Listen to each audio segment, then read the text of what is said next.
ish meeting of May 19th, 2020. Cammie, can you call the roll? Ms. Aronson, Present. Mr. Levine, Here. Mr. Payson, Present. Ms. Poland, Here. Dr. Steinberg, Here. Dr. Thomas Farquharson, Here. Mr. Zdanowitz, Here. Student Representatives Kenya Ferreira, Here. Isabella Gum. Here. Thank you. And for the Pledge of Allegiance, Kenya, can you lead us this evening? I pledge of allegiance to the flag Flag of the United States of America and to the republic for which it stands, and one nation, under God, indivisible, indivisible, with liberty liberty and justice and for all. justice for all. Thank you. We do not have a revision to the agenda order this evening, and we do not have student participation. Is there anyone here from the public who would like to address the board? I would. This is All Liz right. Kerrigan. You can go ahead and start by stating your name and address, and you will have 3 minutes. And I think you're just calling in. I'm not sure if you'll be able to see Cammie holding up the yellow card to tell you when your time is running low.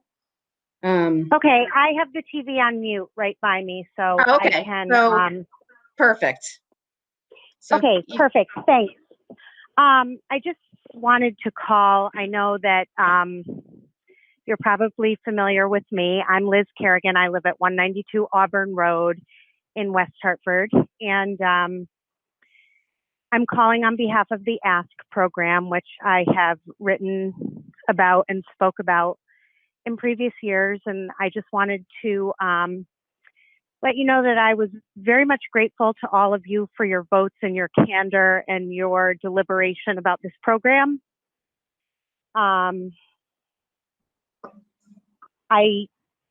So thank you for that. And I understand that these are hard times and that cuts have to be made. I certainly understand that. I've been a resident here for 40 years. But I just want to offer a perspective that I think is important to consider. When we are talking about, for example, sports, there is an option where people can get a scholarship for sports. People may not feel comfortable, people may not do it, but the option exists. When we talk about, as a teacher, if I recommend a child for special education, a parent can turn around and say to me, oh no, I don't want that. And I can say, well, that's my recommendation, and the parent can choose to follow it or not, but the option exists, correct? But when we have these at-risk kids who we're talking about, and they are kids, even though they're in high school and they think they're adults, they are kids. I want to just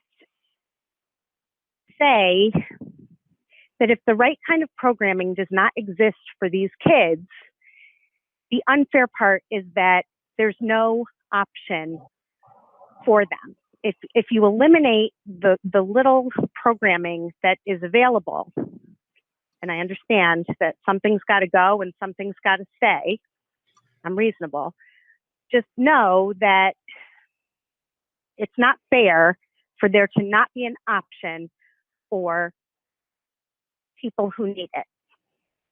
I feel very strongly about it, as I'm sure you know, and as I'm sure you've heard from many. While Jim Solomon is wonderful, and I applaud him for the years that he has given this district, I do want to say that for me personally, it's about what's right for children, and it is not just about Jim Solomon. It's really about the programming, and I don't feel that Reach replaces Ask. And I don't feel that there needs to be any kind of conversation about the high schools being the same, because frankly, they're not the same. They've never been the same. And fair is not always equal. There's an auto shop class at Conard that's not at Hall, for example. So as you make your decisions and as you consider your cuts, I realize that you have to do what you have to do, but I just want to give you some perspective, and that's it. Thank you. That was perfectly timed for 3 minutes. Are Okay, there perfect. are there other members of the public who wish to address the board this evening?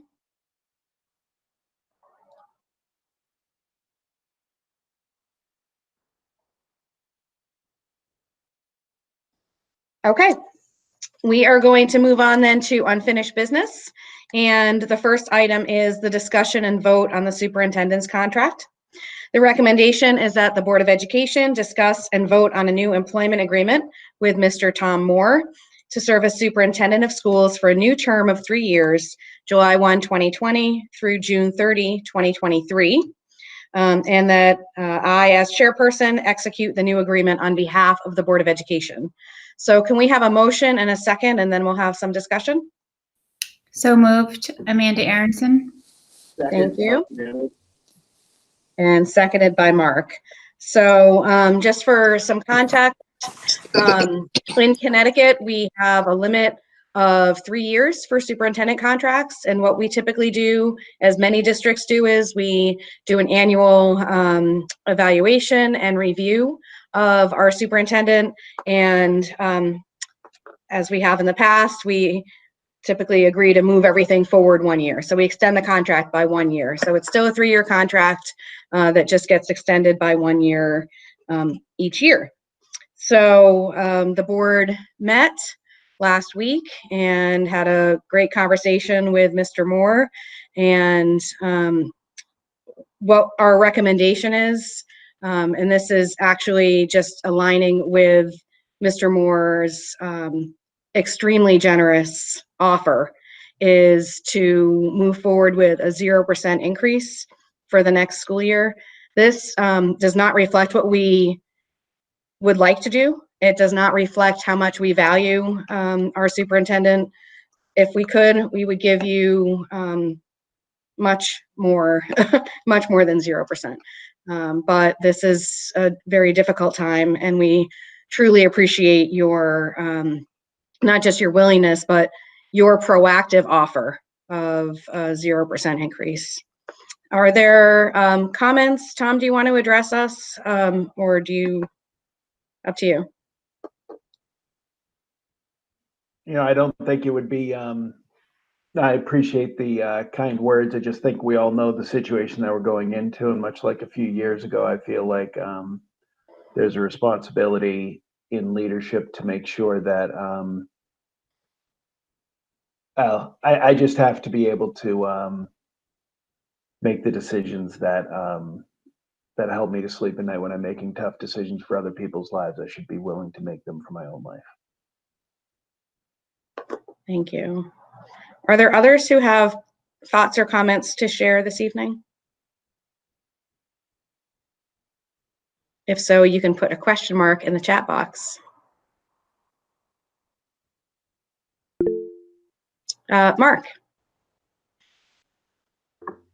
So I've been around long enough to know that this is Tom's second time that he's asked for a 0 increase. And, you know, leadership comes in a lot of different ways. And just by that in itself, just what Tom said, you know, when tough decisions are present, you got to be able to sleep at night. And I applaud Tom for his selflessness and his commitment to the teachers and students in town.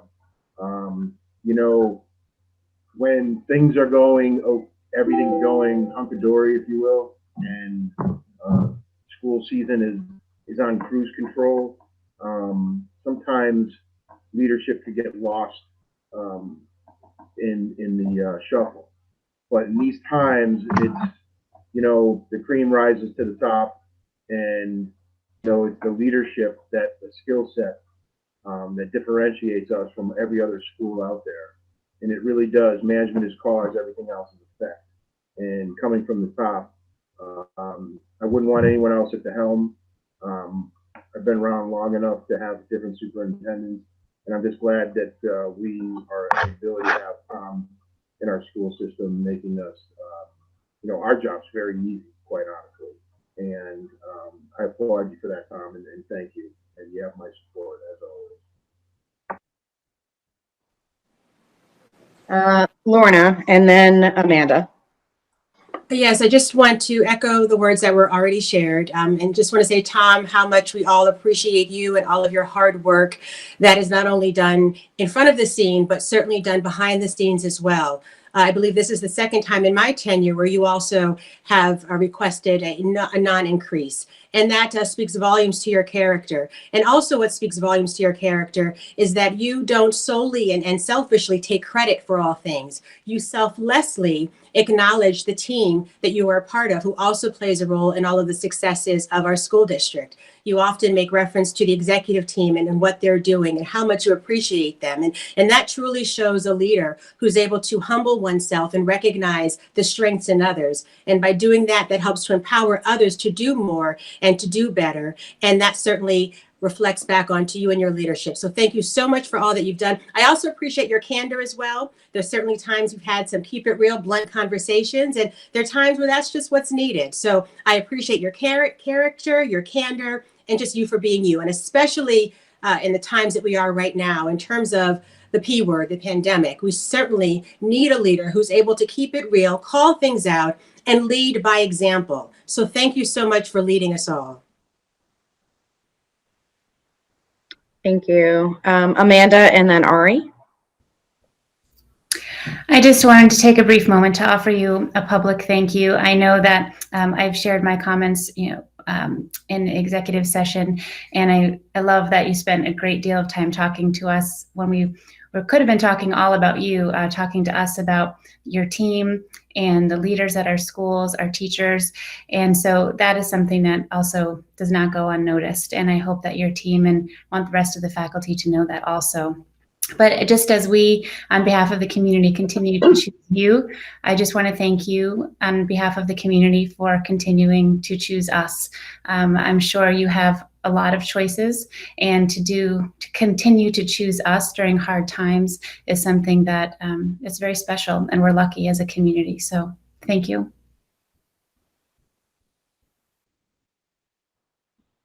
Ari.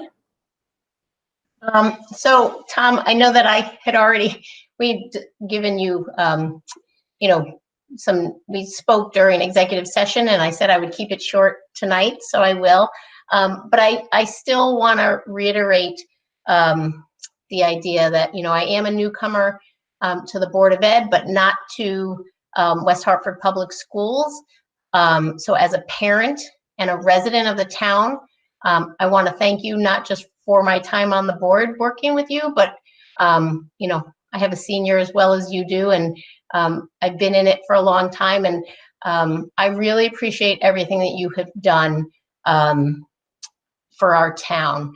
I feel really lucky to have the opportunity to be on the Board of Ed during your time as a superintendent. I really respect and value the work that you do. And to be honest, I really see you, they always say you need a champion for a cause. And during this time of, high stress, uncertainty, ever-changing moments, I really see you as our champion, not just for our students, but for the families. So pretty much all of the residents of our town. You have really stayed strong. You have, again, as I had said in executive session, all of the things that I kind of talk about with parents in my professional world, I feel like you have done for us as a town.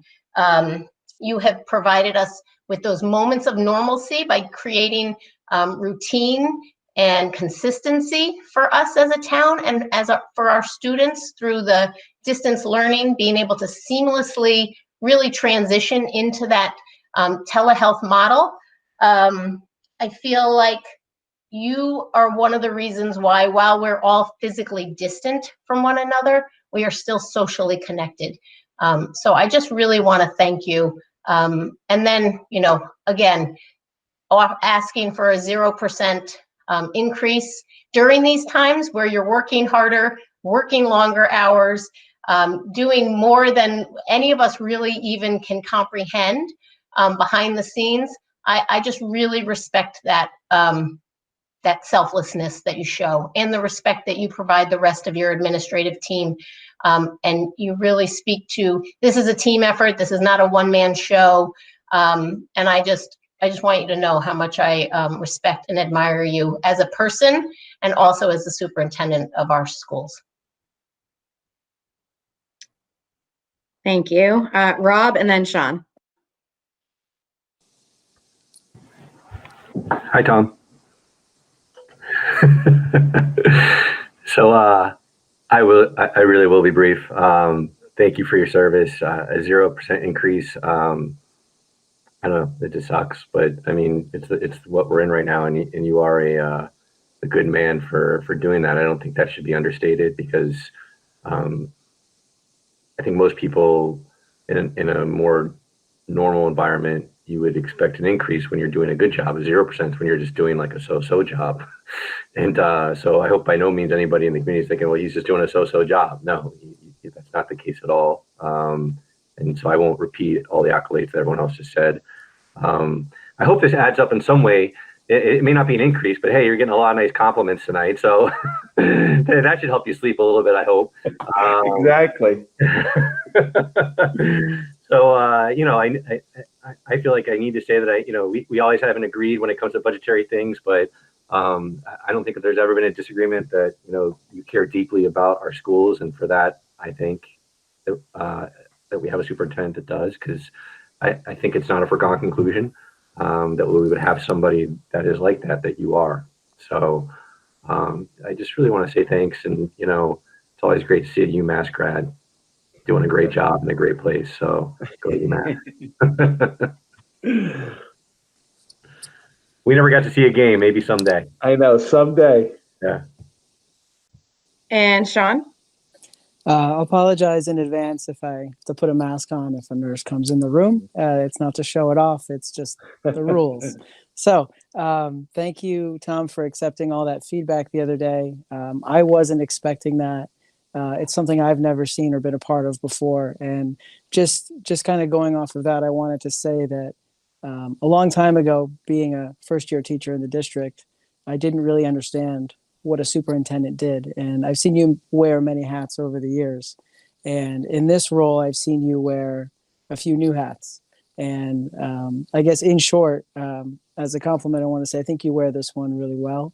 And I meant all the things I said in executive session about how I think the community really values you, whether you really realize it or not. The small things of asking like a 0% increase is huge, especially in this time.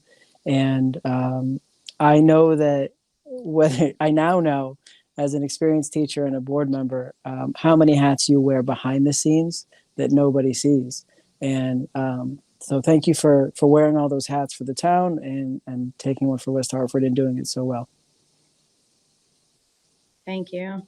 I just want to add to the way, and I think someone else mentioned this, the way that you engage the rest of your team, the staff, the community, students, parents, is something that is a tribute to your values and how you work. Your collaborative spirit is something that we really need here in West Hartford, here for our schools. I wanted to also acknowledge the rest of your team. So Gretchen, I'm looking around the at my Zoom here. Andy, Paul, Rosina, Gretchen and Rick and Ann, I see Carrie, like everybody on your team is top notch.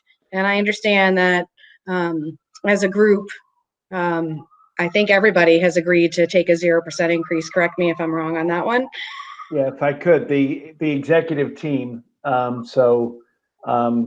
Gretchen, Paul, Andy, Rosina, Rick, and myself, and this was something that wasn't like a discussion.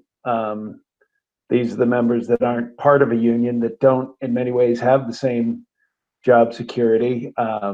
They, all of them came forward in the middle of the pandemic, and I've got to say, anything nice that's said about me is because of them. And that is not false modesty. That is 100% the truth. The work they have been doing forever since I've associated with them, but especially now during this time, and the tirelessness and the selflessness.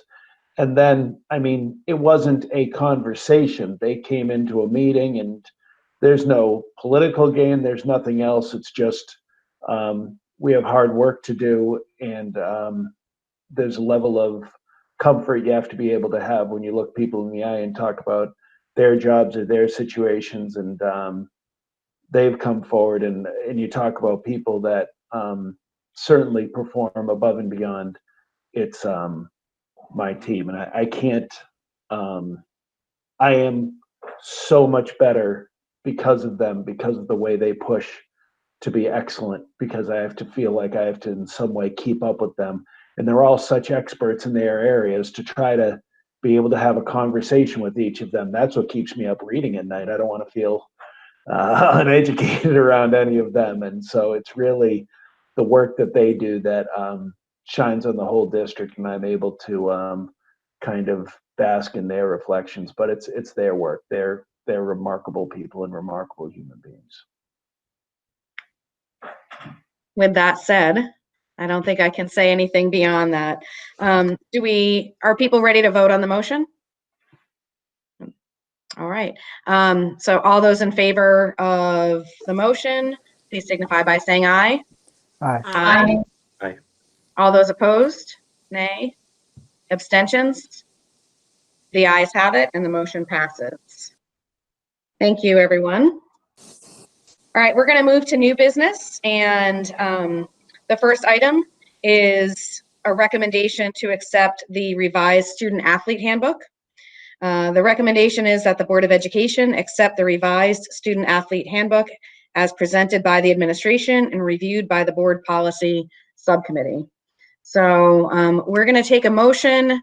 We're going to take a second. We're going to have discussion, but I'll say up front that my intent is to not vote on this motion tonight. I want to be able to give the public some time to provide feedback as well. But let's get the motion on the table. So moved. Lorna Thomas Farquharson. Thank you, Lorna. Second, Sean Payson. Thank you.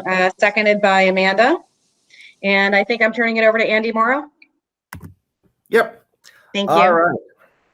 So you may remember before we started all of this online that we actually had this scheduled for the board meeting that was right after we went online and was canceled. So this is actually a year almost to the day since we started this review of the student athlete handbook. And so what I'm going to do is put up a very short little presentation, hopefully, that will hopefully allow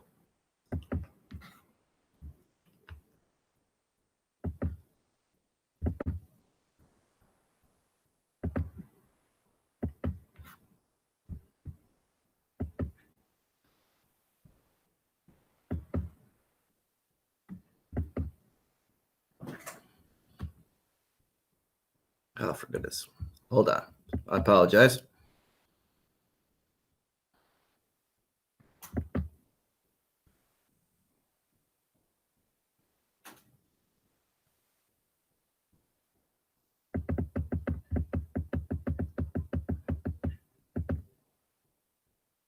Okay, so if you remember when we came before the board and shared this back in December, we talked about 3 areas of focus. And we talked about overall compliance, wanting to look at substance abuse policies, and wanting to review student athlete and behavior. And so we put a process in place that was looking at various stakeholder groups. And I really do want to take the time and have a huge thank you to our team, Ann and Julio and Dan and Jason and Andy Mayo, who are all with us tonight. sort of at the table, so to speak, in this capacity to help with any questions and to offer their insights. And as part of this, we really went ahead and talked about how we could collect various feedback on the policies, on changes that we were considering and developing and proposing. And so we talked to PTOs, we talked to student faculty advisory committees at both high schools. We talked to athletes at Hall and DeConnard. We talked to coaches. We talked with performing arts teachers. And as all of this was pulled together, we developed some changes, and we developed a handbook then that we also then ran through the policy committee review to make sure that that they were comfortable with it as well. And so in doing so, we had a couple of questions about compliance. And really, we started with the idea of, are our policies overall effective? And the feedback from the students and the coaches and the parents is that, yes, they were effective, they were understood. And the idea of then, where does the non-athletic student activities fit into this handbook? Because again, there's always been some confusion over having a separate student athlete handbook that also covers extracurricular and co-curricular activities. And so the group made the decision to keep this title and format as we were working with it to be able to track the changes for review and adoption. But it's important to note that the material itself is being incorporated into each high school's online student handbook to highlight the inclusion of both extracurricular and co-curricular activities as we talk about and single out consequences for both. All students, the benefit is all students review the student handbook in class at the start of the school year, and they sign off with parents that they've read and reviewed the materials and understood the expectations.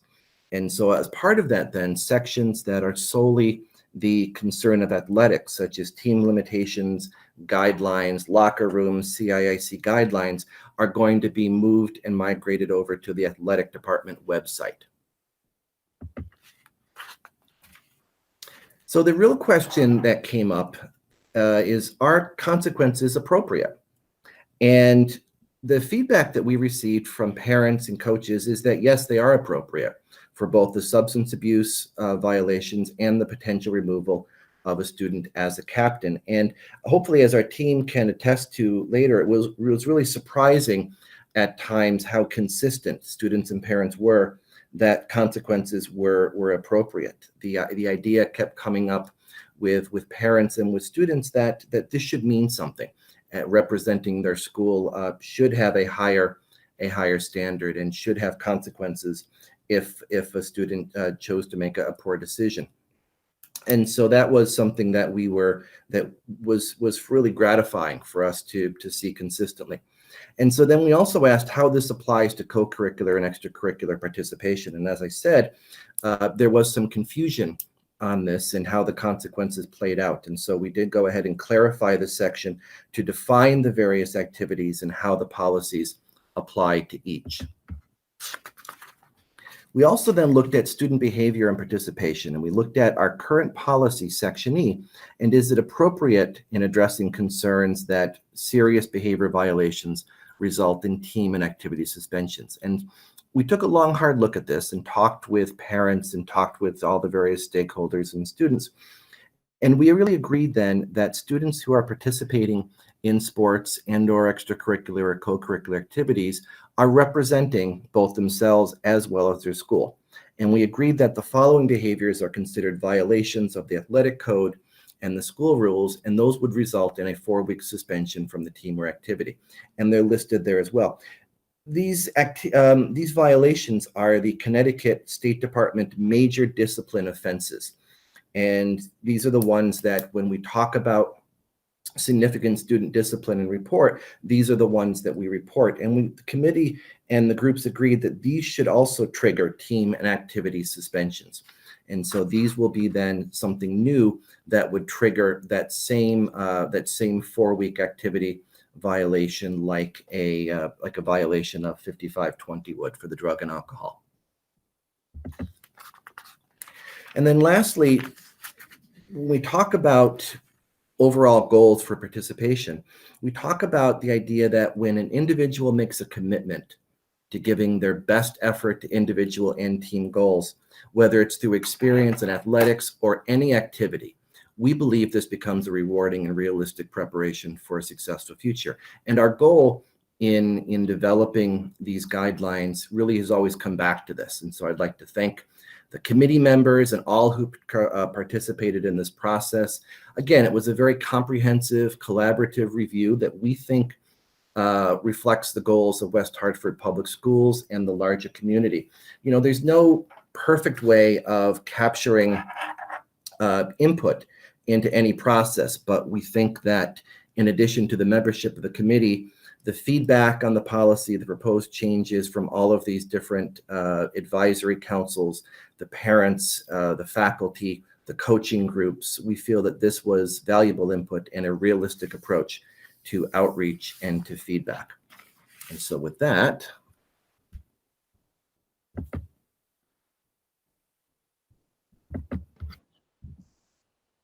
All right, thank you. Do we have additional presentation on this, or do you want to move to questions? it's completely up to you if you'd like to have questions. We have nothing more to present. All right. But we, just to point out, we do have Andy Mayo, who's our director of performing arts. We have Julio Duarte, Dan Zatoun online, and Jason Siegel, our athletic director. So any questions about their unique areas, you can also address to them. Thanks, Andy. Great. So Sean, I think you had a question? Yeah, thank you to the committee members for putting that together. It's nice to see consistency. I know that the community was really asking for this, either through incidents that affected them or just perception of a student that they saw disciplined in a certain program. I guess what my question is, and not judging at all, is what is the execution at the student level? How is that carried out? I know a long time ago, we used to put kind of a signature page on, let's say, page 12 of a student handbook, and then we migrated away from using student schedules and agendas to save money. Where does the student find their buy-in level? And I know you mentioned there's like classroom presentations of some type.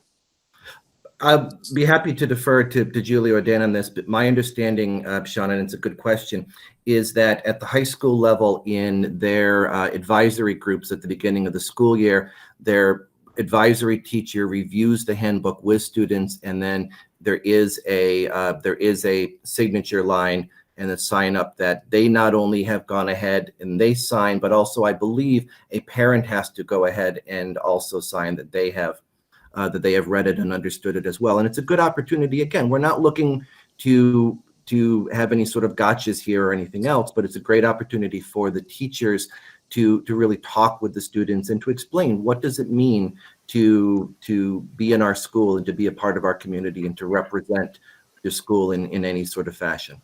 Right, thank you. Yeah, at our building level, you know, we have the advisories, as Andy talked about, where they go over much more detail about the handbook and those components. And then at each grade level, during the first week or so, we have grade level meetings where we kind of highlight and give them those, you know, the major topics such as this. And then also, and, you know, Jason can talk, each of the coaches, at least with the athletics and even the extracurricular, will kind of highlight those policies in there. So usually they hear them 2-3 times in various formats, whether it's advisory, whether it's at the grade level meetings, or it's with their individual activities / athletic teams. You know, I'd say for Conard, it's the same. You know, we also have the school counselors that go in, particularly for the freshmen in the beginning when they're going into those classrooms and meeting with kids, really highlighting that and providing a safe space for kids to ask questions that they may have, because we know they may not feel comfortable doing that in a large forum. So we want to be able to provide kids so they can ask, you know, and that's been something that's been consistent across at both high schools. And if I can add in terms of athletics, a couple years ago I created, with the advisement from the coaches and kids getting feedback, a student athlete pledge and a parent pledge. And specific to the student athlete pledge, what I asked every coach, the head coaches at the beginning of the season when we have our preseason meeting, is that they review one day in practice, they take 10, 15 minutes aside to review the pledge that identifies different code of ethics, if you will, and standards and agreements that they're going to abstain from substances and whatnot. So a comprehensive list of things that they talk about. And then there's a line for the parents, the coach, and the student athlete to sign off that they will agree to uphold this pledge throughout the course of the season. In addition, through our registration process online, there is a box for parents and kids to check off that they've read and acknowledged our student athlete handbook, that they're also agreeing to abide by the rules and policies within that handbook. Dr. Mayo, if I could just jump in, because I want Andy to get a chance, because I think sometimes fine and performing arts, just because the labeling doesn't get it. But could you talk about the understanding with members of a play, members of a performing group, and just how that's stressed to them? Just because you're the lead in the play, if it's the night before, you could hurt everyone. So go ahead, sorry. Yeah, no, absolutely. First of all, I want to thank you for my honorary doctorate degree. That's my third. I've got one from Bugby and from KP. Now I apparently have one from the superintendent's office. I'm just teasing. The closest I'm ever going to be a doctor is to my wife, who's Dr. Mayo Molina. So definitely, as I went around and worked with each of the performing arts teachers at this issue, they first of all immediately said that they were 100% behind the policy. And number two, they all said that they all meet with especially the select ensembles, they all meet with their kids at the beginning of the year and really lay down ground rules about behavior and expectations for what it means to be a member of something like Solisti or concert jazz band, where the profile is so much higher. They also were 100% behind the concept of making sure that student behavior was 100% up. And in fact, the very thing you described, Tom, has happened. Not frequently, but there have been times where a student makes a poor decision, a week before a show or the night before a show, and they're simply pulled from a show. So there's really no room for that kind of decision making to be a part of the tight knit teams that go into the drama and into the musical groups, right? That they are all dependent on each other to perform roles and functioning just as a team.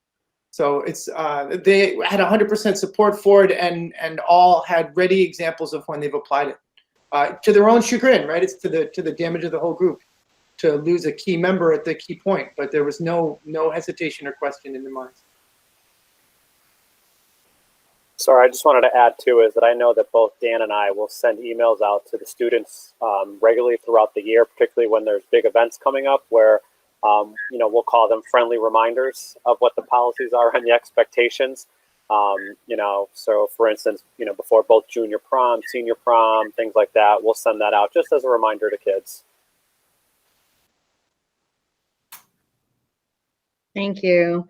Ari and then Mark.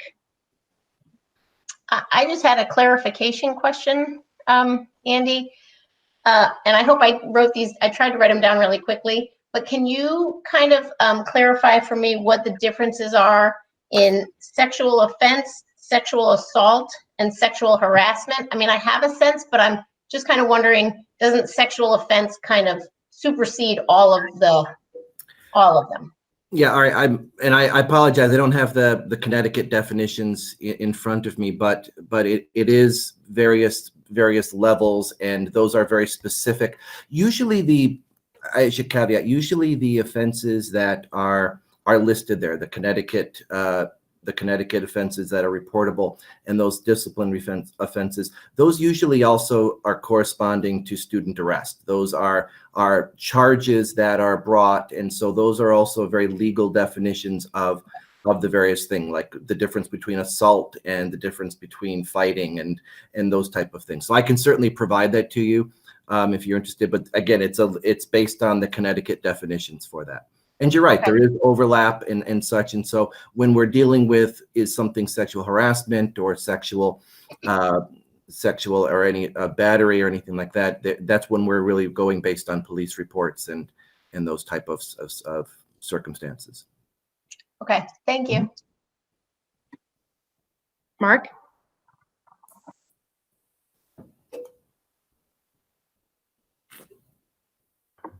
Okay, thanks.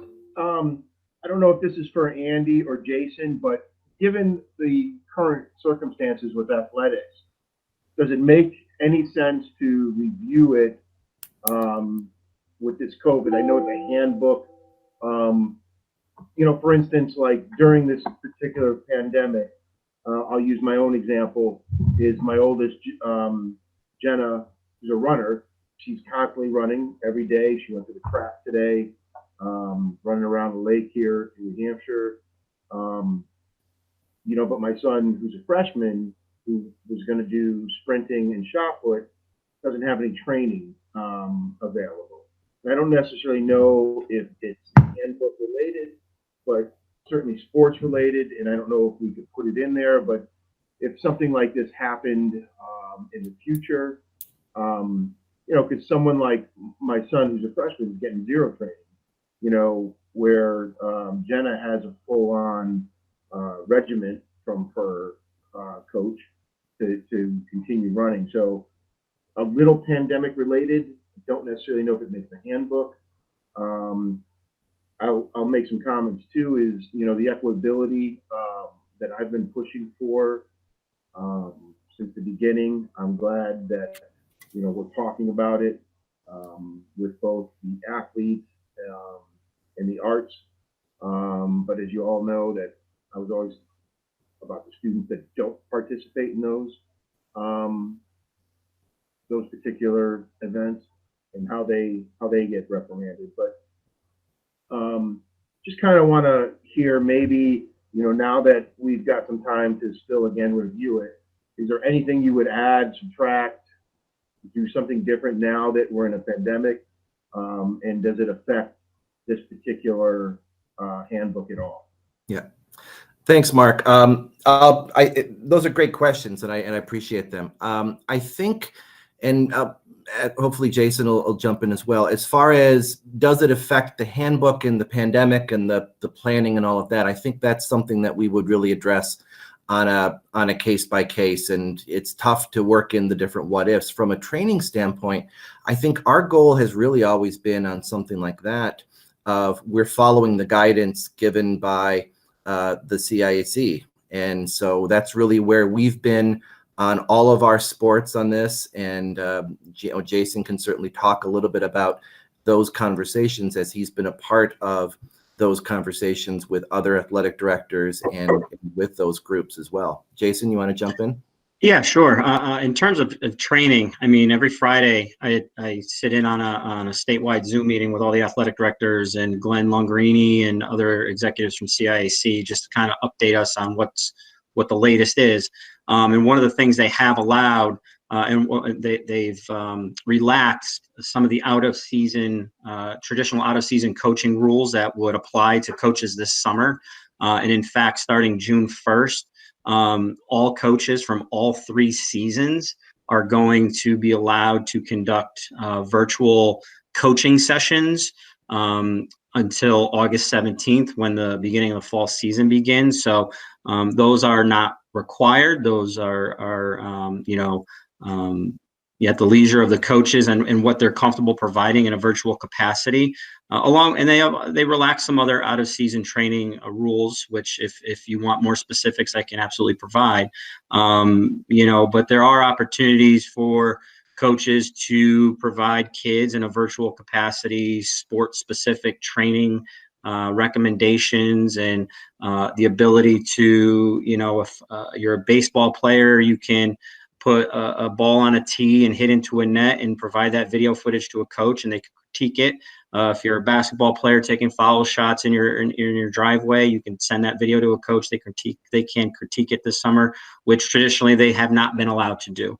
So the CI, and as Andy indicated, we take a lot of our guidance on what we can and can't do from the CIAC and through their conversations with the state medical board and what they're providing as far as recommendations. And, you know, every Friday we learn of something new that we can offer our students. Jason, you mentioned baseball, and thank you.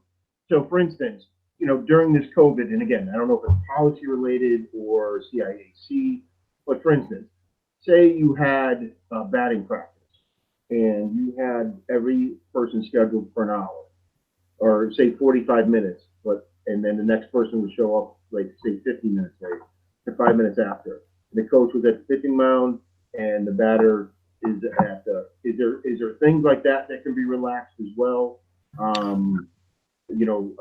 I can't think of another example, but you mentioned baseball. Lacrosse. I don't know all the sports all intimately, yep. But just asking if those things can be relaxed as well. There's a very social distancing in batting yep. practice. So just curious on any of those. Yeah. So, what the policies that have been relaxed specifically relate to coaches having an ability to increase their number to access to kids when the spring season is typically ends, which is at the state championship game. So moving forward after a state championship game, which I don't have the dates in front of me, which typically mid-June, there was a limited number of kids that coaches could have contact with. What CIAC is saying is that if I am a spring sport, baseball, tennis, lacrosse, and I work for a private entity, a private club, I'm employed by a golf course, I can now have unlimited access to my students in physical contact, provided the governor allows for such things to occur, provided our own facilities are open back up this summer.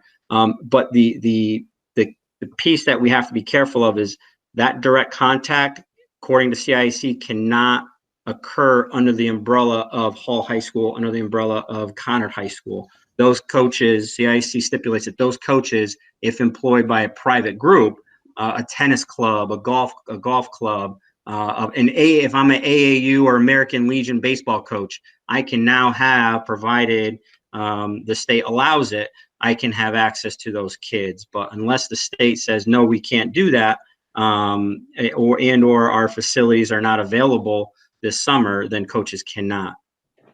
And just to clarify one point with Jason, because the worry that comes up from that then is that an 8th grade going into 9th grade that doesn't know anybody, or any student, feels an implied pressure to join that private place where a coach is. That's not the case. If we hear anything like that, I don't know if that coach should be working for us, because you can't give favored status to students, which is why this rule's been in place before.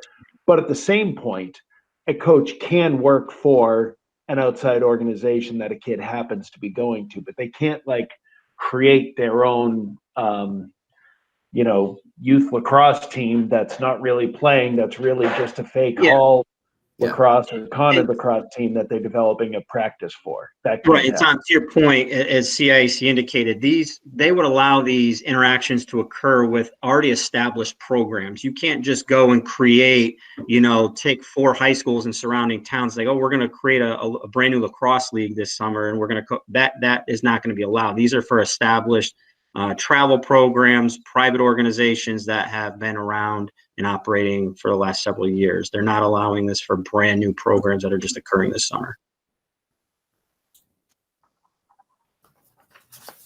So, Mark, are you all set?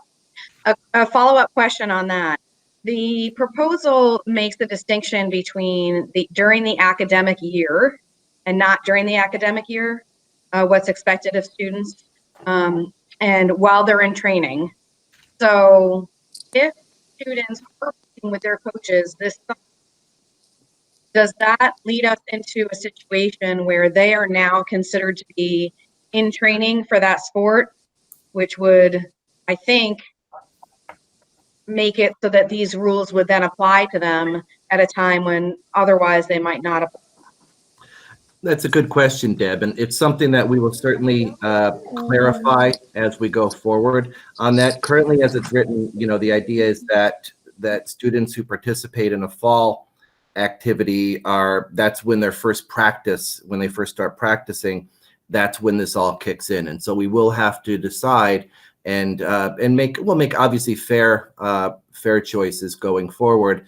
If we're going to, based on the CIAC, sorry, based on that they're allowing earlier practices, then we will have to make those decisions. But again, and even with that, and I think Jason could clarify, I don't think the summer is something we'd really be talking about because they're not practices per se. It's not the team practice. And I want to make something clear to people also that Jason wasn't alluding to this as if this is happening or going to happening. Our fields are off. There are no practices. Our tracks are still off limit. And that's a town directive right now, not even a school directive. So, up until July 6th, we're still in such limited numbers that it would be impossible to do anything like that. So I don't know if there's anything else you want to say, Jason, Yeah, no, and again, as Tom said, whatever physical contact might occur this summer, it's not under the umbrella of the West Hartford Public Schools. Those kids that are participating, it would be with, a travel AAU type program or a private club that they're joining for the first time or are already a member. It's not a Hall team. It's not a Connor team. I can tell you that the AAU programs for basketball specifically is shut down. So there's not a lot of that private stuff going on anyway. I think that's consistent, Mark, throughout the different leagues as well. I think, Sean, you had a second question? I just wanted to point out in regards to coaches and students that our admins have done a great job of answering what the responsibility is of the district.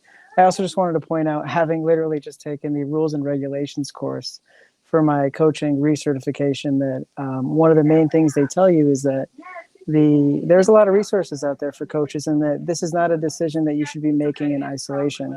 The CIAC offers a lot of resources. They do not expect the coach to know all the rules. There's percentage rules for how many players can be there. There's a lot of changes each year depending on each sport.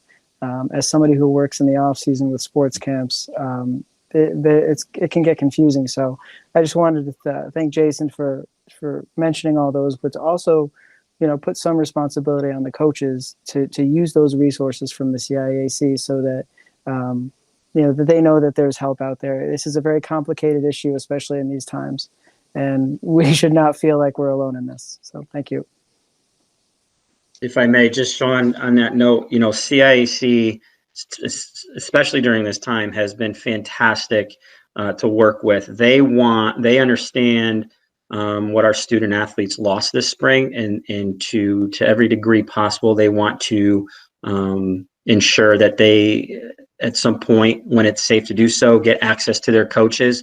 I can't stress enough how wonderful they've been in responding to me specifically, because I email them almost every day about different scenarios, just to ensure that if things do open up, that our kids can have safe and appropriate access to our coaches. So just want to reiterate that. I have another question for whoever, I guess, Andy. My question is around vaping and tobacco use. And you and I had a little conversation about this earlier today, but just so that we can put it out there for the public as well. When we talk about students not utilizing alcohol or illicit drugs, we also mean vaping and tobacco, correct? Correct, Deb. Yeah, when we talk about that in the handbook and in the guidelines and such, the handbook is really talking about drugs as defined by your Board of Ed policy 5520. And so the underlying board policy 5520 talks about and identifies specifically tobacco, nicotine, vaping, all of those delivery systems as part of that drug. And so when we talk about a violation of the policy, that is definitely included in that. And that was part of the conversation that we had with parents, with students, and as part of the committee. Yeah, I just wonder if it might make sense to make a list of that policy, to include that policy in the handbook, so people don't have to go back and forth and try to find the policy, if we could just list out, this is what we mean by this, so that people can see it in black and white right in front of them. And that's Might something make we sense. can, you know, if you'd like, we could, that's something that the policy committee that we can take a look at. The reason the committee, we didn't do something like that is that, you know, again, it talks about as one part of it's one part of the handbook talking about the violations of that policy. And, you know, we have recently updated, obviously over the years, we update that policy to reflect different changes in drugs. You know, vaping wasn't a thing until 3 or 4 years ago. And so we had to add that. We talked about different nicotine delivery systems. We've talked about different things there. And so we felt that the idea of that being simply that policy, which again is also included and mentioned in the student handbook. And so that policy is in the handbook at the high schools, and it's specific in there about what's allowed, what isn't allowed. We felt this was a cleaner way of doing it than to going through and basically putting that policy also in the handbook. Okay, I mean, I think that if we're going to mention alcohol and illicit drugs, that we could just add another thing onto that, into that list, I think would be helpful for people. Amanda? I just wanted to add, Mark and Lorna and I are on the policy committee, so I'm speaking about this part as a member of the policy committee.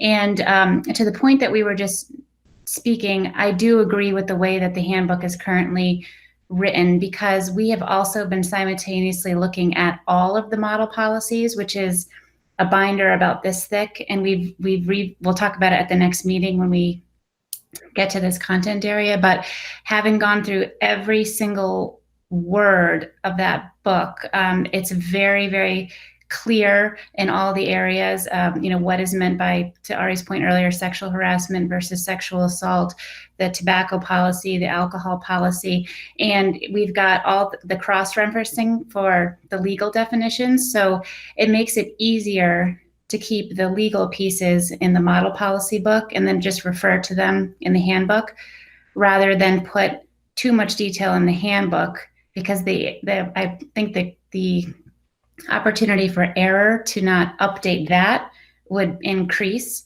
So we looked at the handbook more of as a courtesy, because it doesn't technically have to go through the policy committee. But the way that we reviewed it was that we referred to the policies when we looked at the language that's in the handbook. And so I think it just makes it easier legally to keep it updated. And we're also getting model policies updated as we speak, things about Title IX, or, you know, whatever happens at the legislative level, those updates get made and it keeps it cleaner, which I think is why they did that in the first place. So I just want the public to know that we went through with a fine-tooth comb, went through the handbook, and, you know, appreciate all the thought that went into these policies. We also asked an extensive amount of questions about the process that was involved.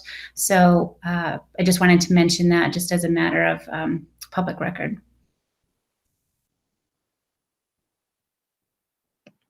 Thank you. Ari? I just wanted to chime in on what Deb was saying. I do think, even if it's not written, I think, like, you know, in the coaches meeting with students, I think it's really important to mention tobacco and vaping, only because I think a lot of teenagers don't see that as a substance. And then if by chance something happens and they get called to task on that, there's going to be a lot of discussion and well, I wasn't told that vaping is considered part of this policy. Like, I just think for transparency's sake and the ambiguity around vaping and tobacco use, I think it's in our best interest to be very upfront about that. And Ari, I would answer that, and certainly Julio and Dan and Jason can also support that. It's constantly mentioned for athlete meetings, by coaches, by teachers, and so forth. So it's very clear that that vaping, that any sort of nicotine is a violation as well. Okay. And if I may, yeah, I mean, like Andy said, we discussed it at all of our coaches meeting. And one of the things that I always stress to the coaches is that at the conclusion of every single practice, bring the team together and just talk about family, what our goals are and the commitments that we need to make to one another, and to go home and make good choices, that we need every member of this program back here tomorrow. So like Andy said, it's spoken about very often.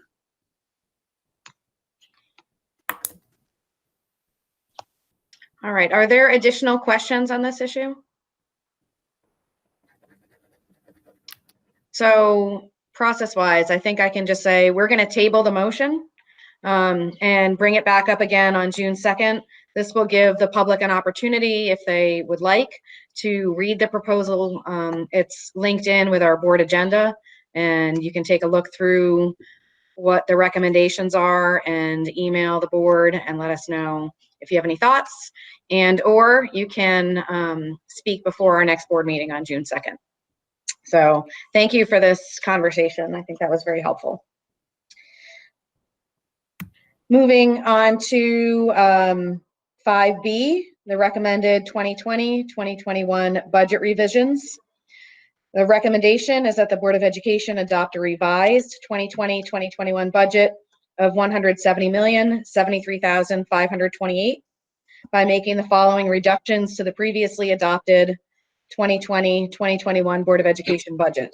This would be eliminating funding for the ASK program for a savings of $78,300, eliminate funding for the new math coach for a savings of $85,000, and revert to the existing pay to play per sport fee and cap for a savings of $64,700. Is there a motion? So moved. Ari Steinberg. Thank you, Ari. Is there a second? Second, Mark Zanowitz. Thank you, Mark. And these recommendations come so that we can bring our budget in line with the allocation granted to us by the town council. Are there any other questions or thoughts to share about this issue?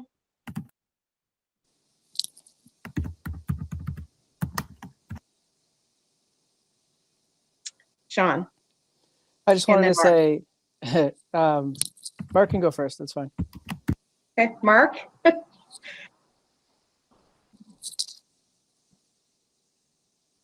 Or I can. It's not a big deal. Is that all right, Deb? Sure. Sean, you're up. All right. I just wanted to say thank you that in case there are people watching, that we definitely read every single, well, I can only speak for myself and the people I've talked to on the board, but we appreciate all the communication that we've received on these, on the budget in general, specific programs, positions. And we realize that, you know, these are people, these are jobs. And I was so impressed with how many people reached out to us to, you know, vote one way or another, to express their personal experience. And I know, Deb, you know, you were moved by a few, just like I was. And I just want to let you know that we heard you. And, you know, this is a very tough process. And stepping into this to vote for something like this is not easy, but I wanted to let people know that we heard you, we understand, we care, and that it's not easy. So thank you. Thank you. Mark? So I understand what we have to do here tonight, but I got to tell you, you know, I've been on the board for 8 years, and for us to have a unanimous pass of a budget is something. It's unprecedented, quite honestly. It doesn't always happen. This is where, you know, opposing views take place, is mostly on the budget and how we should spend our money. And we, as a board, for I think the second time in 8 years, voted unanimously to forward this budget. And I got to tell you, I am disappointed with the town council to remove the exact same amount that we added. It didn't happen by happen chance. It was the exact amount. It wasn't a round number. So they didn't like what we added. We weren't all unanimous on each individual one, but we were unanimous on the budget. And I got to tell you, I'm disappointed that that they did and asked us to cut the exact amount that we put forward.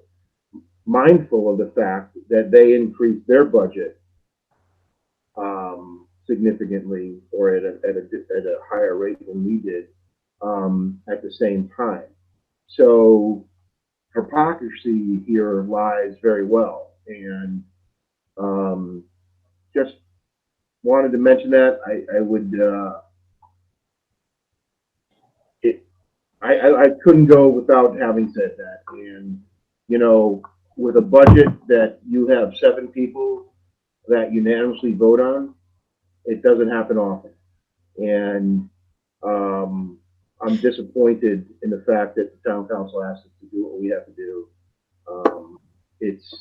It literally was, you know, a direct bullseye on the exact number that we deliberated over, and we were asked to cut. So unfortunately, this is what happens.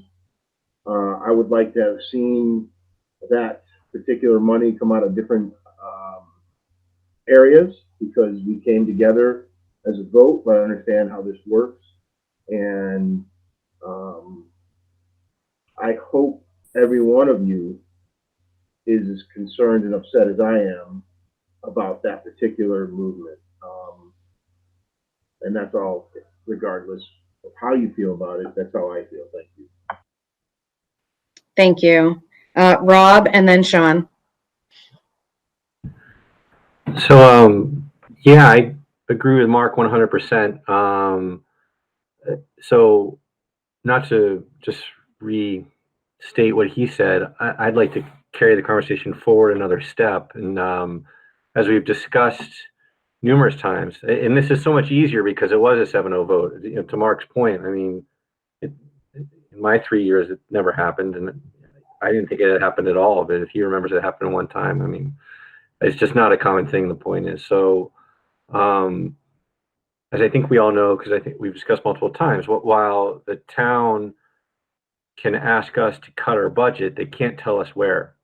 Obviously, they came up, as Mark said, with an amount exactly equal to the things that we added in, which was very easy for them to do. And in a way, it's them trying to say, right, we don't want to fund those things that you guys wanted to. We don't have to listen to them in that regard, right? So what we can say is, well, all right, we have to cut the budget by an amount equal to that we do have to do. And Mark's right. I think we all would agree. It's certainly the fairness principle comes in here, where not only was their original increase bigger than ours, but they added in things on top of their original increase when now they're asking us to cut. But, you know, we're a line item in their budget, and that's the way it works. But I guess I would love to see what people think about saying, well, and to Mark's point, like, you know, we didn't all agree on those 3 individual things, but a majority did, and then we all voted for it. So I think, you know, a discussion could be had where it's like, is there another way to find that money? And I'm sure Tom's going to be like pulling whatever hairs he has left out to even consider this. But, you know, I'll just go on a line and say, you know, we were told that we have a huge amount of money in the reserve that we did tap into a little bit to help make this reduction possible. You know, what would be the ramifications if we said, well, let's take that extra couple $100,000 that they're asking us to cut, instead of getting rid of these 3 line items that we wanted in, taking it from there in some way. Or we have the non-lapsing account that I guess, you know, it just barely passed the town council. So we know we're going to have extra money next go around.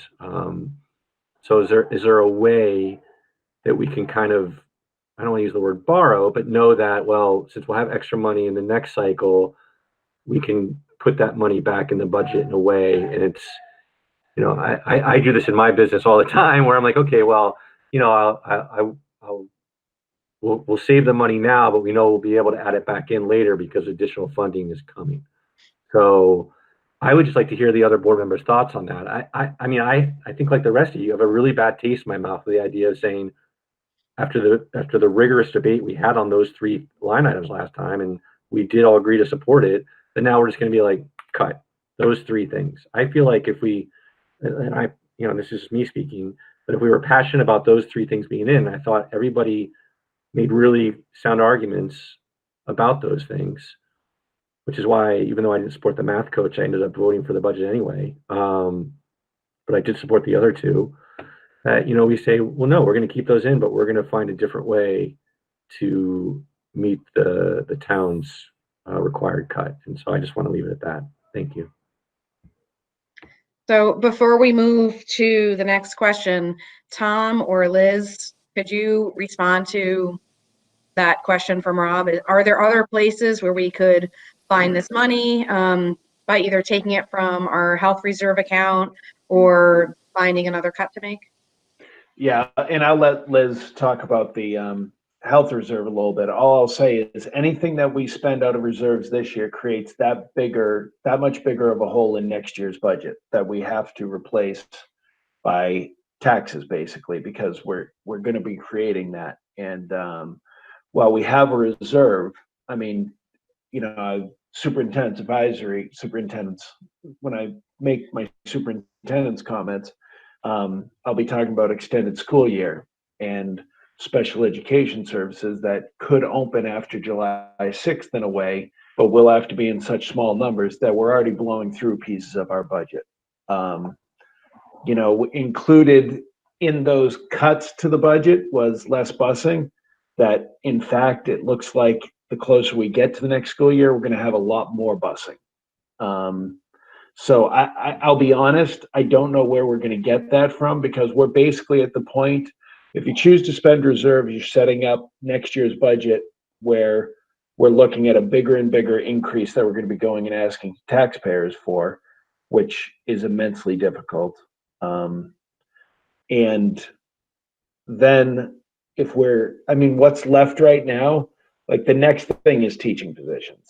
It's either teaching or support positions or paras, those kind of things. So then I'll ask Liz, go ahead.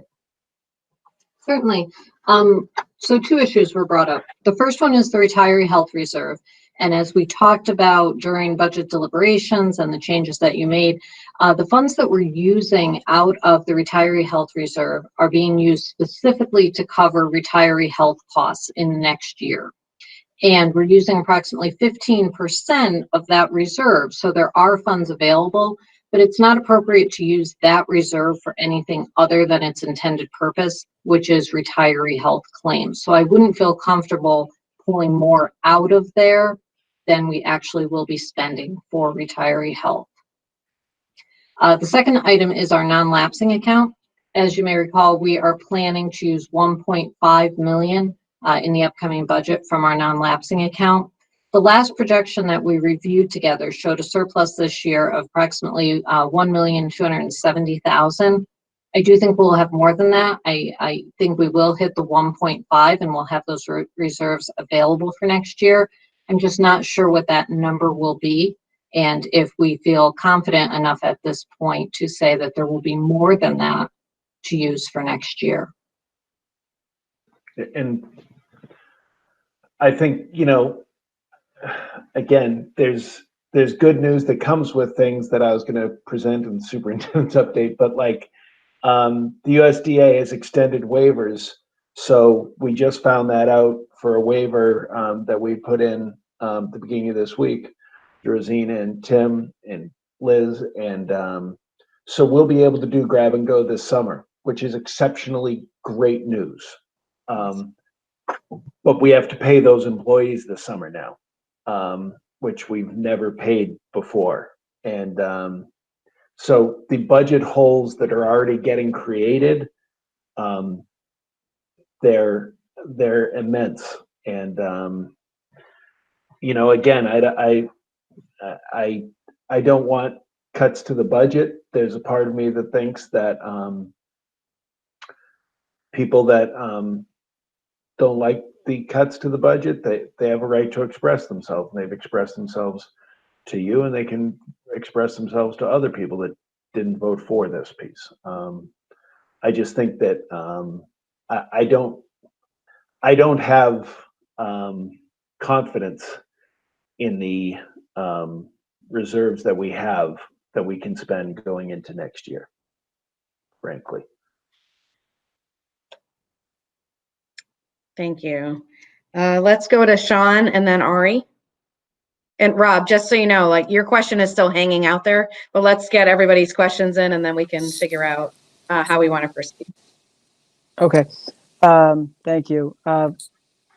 Sorry if it's so dark in here, but the baby is sleeping. So, or eating, or one of those things. Anyways, I wanted to say thanks to Mark and Rob for kind of saying what I was thinking, but just in a more experienced and nuanced manner, because those ideas certainly had crossed my mind.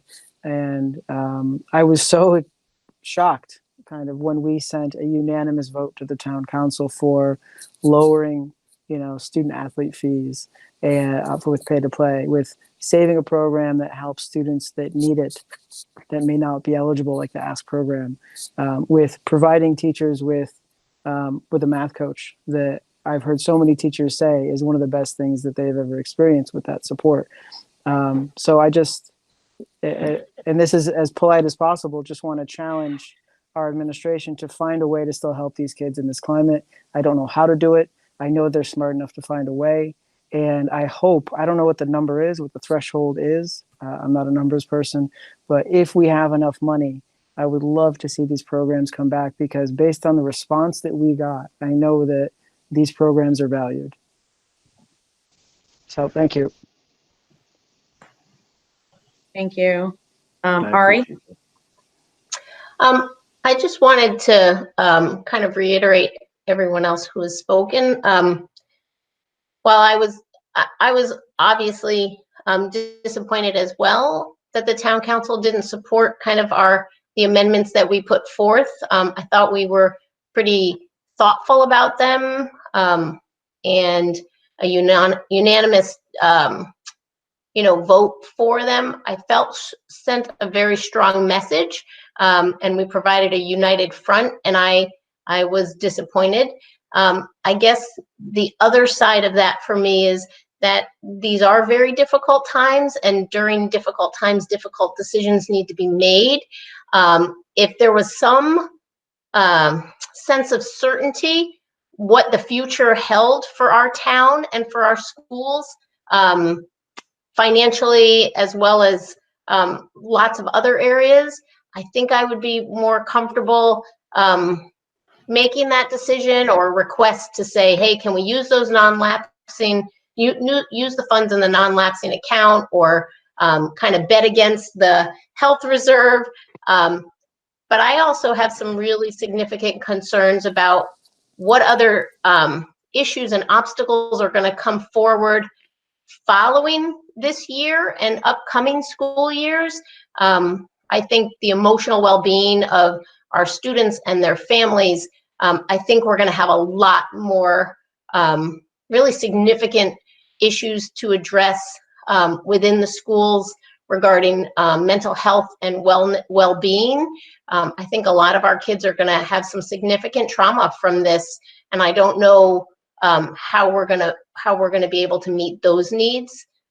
So while I'm disappointed, and I would have liked the town council to support our amendment, I also don't necessarily know if we are in a position to kind of make more cuts, given that probably up to the next 5 years, we're going to continue to be asked to make cuts. So I just wanted to put that out there as well. Thank you. Mark?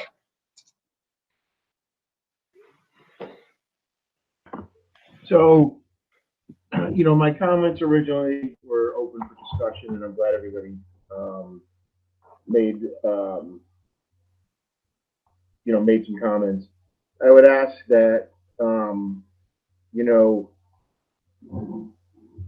talk to your counterparts on the same side of the aisle. Write them, call them, text them. This is the majority on the Board of Ed and the majority on the town council are the ones making the decisions. So I would encourage you to talk to your counterparts across the aisle. I know I have, and But you know that we don't have enough votes to sway. So, you know, given, you know, what Tom had mentioned, as disappointed as I am with this particular cut, I don't want to make the cut any deeper, and I don't want to add any salt to the wound. These are things that I think are relatively easy without Tom having to lay off additional teachers and things like that. Not in this times. We can revisit these things. You know, the pay to play, the other options, and the math tutor, as I'm disappointed as.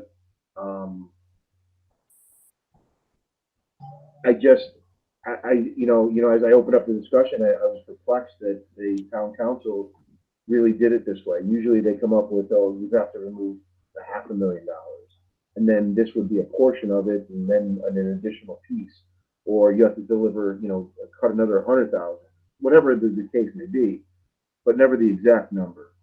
And as disappointed as I am, I don't think, you know, Tom being the subject matter expert, I don't think we should look at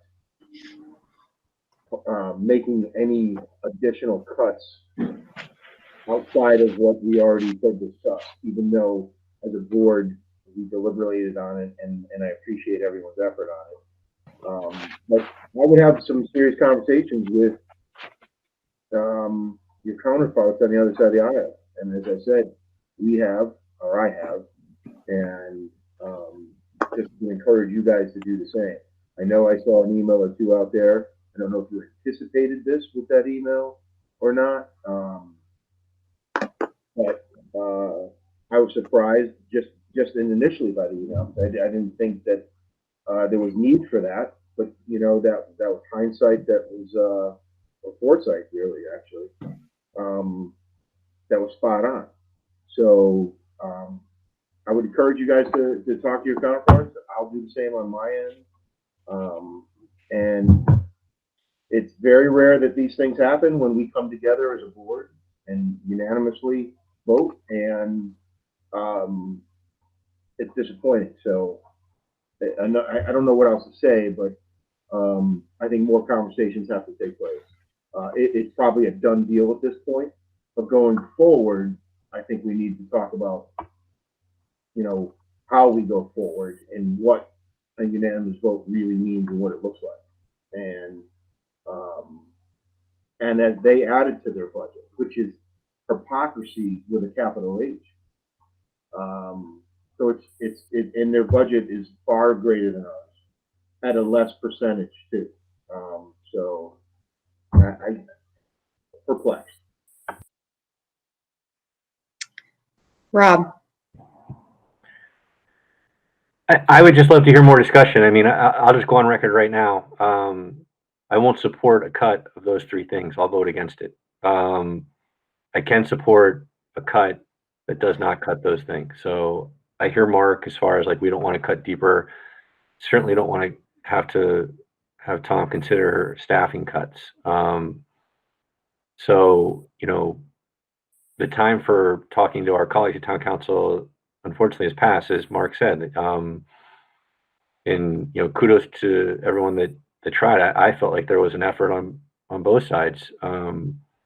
Everything everybody said, like, you know, it's like, hey, you know, seemed like if there was going to be any reductions, it would have been on the town council side. But again, like I said earlier, you know, they pushed back on us, but we don't have to accept them telling us basically to cut these three items. It's, I know Mark often likes to say it's not their purview, and you know, and they don't get to come on our turf that way. So, I mean, I guess we could send them a great message by, you know, obviously agreeing to the cut like we have to, but not directly related to these items. So, I mean, I guess that's where the, you know, we get to, we're the 7 board members. It's our purview. We can decide tonight, this is how we're going to do it, and do it that way in discussion with, you know, obviously our superintendent and staff. Not trying to turn this into a 14-hour meeting, especially my last one. It's not like Rob doesn't want to go. Rob doesn't want to leave the board, so yeah, don't want to go. But you know, as contentious as my 3 years on the board have been around the budgetary matters, as those of you that have been here have known, I felt happy with the idea of departing, knowing that we were unanimous, and there was consensus, if not total harmony, there was consensus. And so I was greatly aggrieved when, just like the rest of you, when the town council did what they did. And I kudos to you guys to continue the fight next year. But we're here tonight. I'm here tonight. I'm just saying, like, it's just not okay with me to accept that cut. But it's up to the majority to decide what they want to do. So I'm all ears.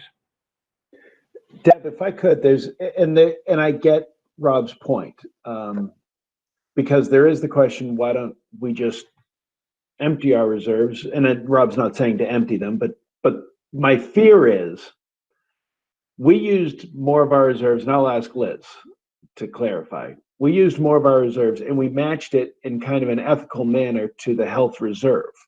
I mean, that's what it should pay for. That's what it's there for.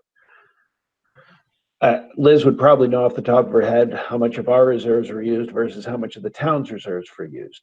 There's a precedent danger that there's an idea then that we can cut your budget on the Board of Ed because you've got a reserve you're willing to use every year, and that's what's going to keep coming until we have no reserve left. And that reserve isn't like funny money. That reserve is for our retiree health. I mean, that's what it exists for. And so I do worry about going down that road. And the fact is, I just feel like our supplies budget is zero. We're at a point where we're talking about, okay, what kind of things. So to get to that number, 220,000 with the, I don't have it right in front of me. Those were kind of the last three things added. And if I had put other cuts on there, I think you would have argued just as passionately for them and wouldn't have cut them. And so that's the question, because, so now we're looking at, okay, can we make do with one less social worker? Or can we make do with less paraprofessionals? Can we make do with less freshman sports? Can we make do with less solisti? Can we make do with, I mean, that's now the categories that we're looking at. And so, listen, I'm here all night. We can have the debate. We can go through the numbers. I just think that there's a element where you're right. They don't have I think it's very unfortunate that it matches what you added in the budget. The fact is, you added kind of those were those three things that, frankly, I probably should have put in and not offered for a cut, but I wanted to get to that number that I was told was a number. So I understand the debate, and I'm not saying you're wrong to have that debate. I'm just saying we're talking about it wouldn't come out of a reserve or a surplus because, like I said, that surplus isn't a real surplus. It is already earmarked and it's already being spent as we speak. We've ordered 3,000 cloth masks, and we know that won't be enough. There's a new cleaning system that Andy and I haven't even had the opportunity to discuss yet today that mists rooms that we may be looking at needing. It's a great cleaning system. It's not cheap. All of the programs that we've gotten people used to, a lot of them have been free for the remainder of the year that we're using at the elementary level, digitally and otherwise. Those aren't free next year. They became free once the pandemic came in, but now all of a sudden they're going to be $25,000, $50,000 for next year. Those things aren't budgeted. So we're already going to be making these choices coming out of whatever money's left. So, I'll say this: if we have surplus next year at the end of the year, I can't go back in time to make things happen, but does that change, what you can do as far as people paying for multiple sports? Yeah, it does. If we're looking at a surplus, can you add a math coach for the second half of the year? Yeah. Can you add more social work support to Hall for kids in need for emotional.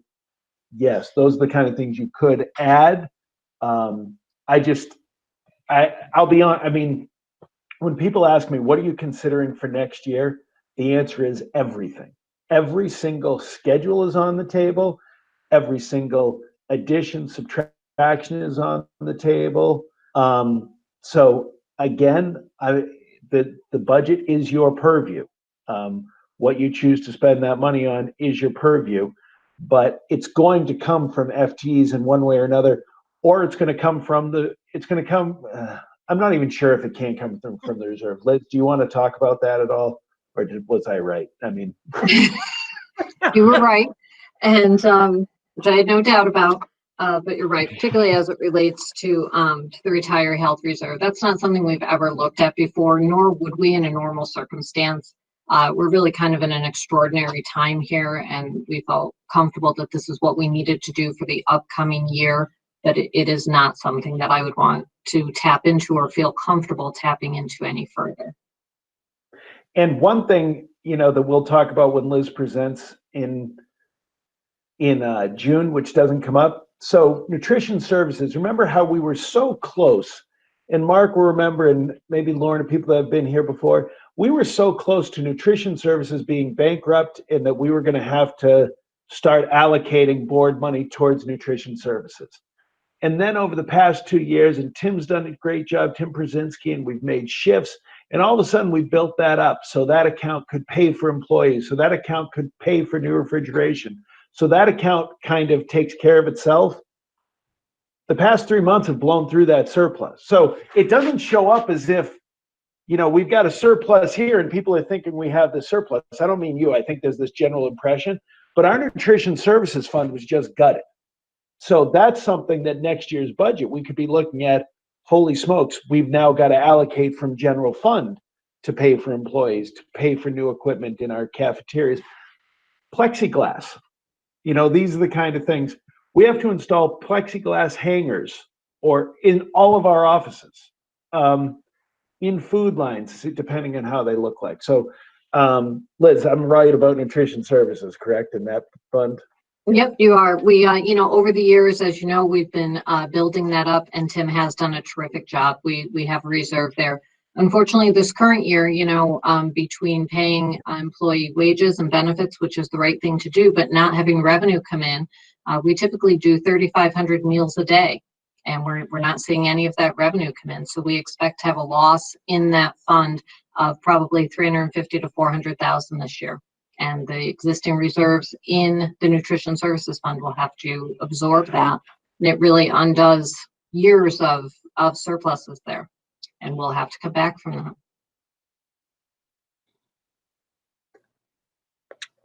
that. Amanda? And then Lorna. So I guess I just wanted to add that what I'm thinking now is just how to be as productive as possible. I think we all have no choice moving from this moment on through the next several years to just work one step at a time. I am someone who believes very strongly in process. I know that I felt we worked our process to the best of our ability, and I've made my thoughts clear about how I feel about what we've done. Our next role was to vote on our budget, advocate for our budget. We did both of those things. I know we all did. I also want to go on some level of trust that our town council members, we know regardless of party, minority, majority, that every single person on that council lives in this community. And I am going on trust that they're working the very best they can on behalf of our community, just like we are. So I guess that at the end of the day, this is where we are. This is what we have to work with. I am not comfortable at this point dipping into any more reserves. I think there's too many unknowns. So I think at this point, our next step is to look at what's in front of us and vote and continue on to make the best decisions that we can as a Board of Education, and trust that the administration is going to manage those funds, working one step at a time as they need to do that also. We have a lot of uncertainties, and I think right now I just want to encourage us to vote. We have a lot more information to get through tonight, and I think that we need to just take it one step at a time. So those are my thoughts. Thank you. Lorna. Yes, thank you. I very much appreciate all of the discussion. I think that certainly gives evidence to the value we have in our role, and certainly as it pertains to our budget. The thoughts that I have in terms of where we are now, I can't help but to think back to several months ago when we first came together in March, where the budget was initially presented to us by Superintendent Tom Moore. And we know at that time it was a proposed increase of a little over 3%. And then bam, COVID-19 happened. And when I think of that, and I also think of the revised budget that was proposed with, yes, at that time it was 0.75% increase, but then because of the events we're talking about, it was 0.79, and now we're back to 0.75. I still keep going back to bam, COVID-19. That is who I blame. That is who I hold responsible for why we are making the cuts that we have to make in the large degree that we do. If you think about it, we initially were looking at a proposed increase of over 3%. And now, because of unfortunate circumstances, we are at a place where we unanimously, certainly I'm proud of that, we unanimously voted for the increase of 0.79. And yes, it is unfortunate that we are at the place now where we have to consider and vote on 3 cuts because of what later happened. But I just want to be clear that because of the pandemic, that unfortunately has compromised us in terms of the choices we have to make. And because of that, I really think it's important for us to be mindful of how can we take the steps moving forward in as proactive a way as possible. Our young people have been distance learning for 8 weeks now. We have students that are going to be graduating from high school. We have students that are going to be going to college in some variation, form, or fashion. And we have students that all are going to be returning to school in some form or fashion. And so I think as we collectively put our minds and spirits and advocacy together, we certainly have to make a decision that not only pertains to our actions tonight, but also the actions that we need to take thinking about tomorrow and beyond. And so none of this is ideal. None of this is ideal, but I just want to make sure that we understand what led to where we are today. And unfortunately, it's something that no one has been immune to. Thank you. Rob has another question. It's really just a comment, and this is just a reminder statement, really, like, especially for the folks that this is your first budget go around, and I don't mean that in any derogatory way, I swear, that, you know, there's a couple of things that are getting thrown around in this discussion really quick, and I wasn't talking about taking more money from the health reserve, and I totally get that, Liz, and the purpose and the funding of it. Every year on average, and I know this year is different, for the 3 years that I've been on the board, and many years for that, Mark can speak to it better than me, the average return has been north of $700,000, sometimes even close to $1 million in surplus that, you know, Tom and staff all the way down into the high schools, they don't waste our money, guys. So at the end of the year, and Tom says this, I think, every year, and it's kudos to him that they could buy a new copier, or they could, you know, they could find a way to spend the money, but they are good stewards of the town money, the school money. They give it back, which is why I love this non-lapsing account idea. It's something good that's coming out of the pandemic. I would hope it would not just be an offshoot of a one-time thing. This should be every year, because if we can keep the non-lapsing, then that money goes there. And so then that money creates a cushion for the board, and the town has to work harder on their budget to decide where they want to cut or increase, and they can't rely on the Board of Ed like they have, I think, forever. So keep that in mind before you just say, well, we have to just take, you know, these cuts, because what else are we going to do? We don't want to be here till midnight tonight, and I get that. There is generally a surplus. So, you know, a lot of the thoughts about this budget were based on the fact that we aren't in school. Those savings came from that. We all know that there's a very good chance, Tom's, I love that statement, by the way, you're preparing for everything. I mean, it's true, right? So, you know, the reality is that while we hope we'll all be back in school and our buildings are up and running, and that there's a very reasonable chance that they won't be for the entire school year. So that will be some savings, just like we saw from these last 2 months. There are other things that we get savings from, hence the whole idea that we have money left over. So I don't want to make Tom think that we have to cut a social worker or an assistant here or what have you, or a coach. It could simply just work out like it has year after year after year, that we say we're not going to cut these specific 3 items. There'll be a general cut that is in place, but in reality, the money will be there. You have to think with a budgeting mind, folks, and just, this is your one shot to do it. It's not, it's a governmental entity. So Tom's right. You can add some things back in, but the reality is if you don't have it in now, then these programs won't exist, maybe ever. So if you can leave them in as placeholders now and rely on the fact that the money will be there later, it's, to me, a very low risk. And the board has precedent of doing this before. We did a $250,000 placeholder, as many of us remember, just 2 years ago, when we thought the governor was going to make us take on the requirements for the teacher portion of the pensions. We put 250 in there. We didn't have to use it, and now we're using that in a different way. It's the same type of methodology or thought. So, okay, I'm done.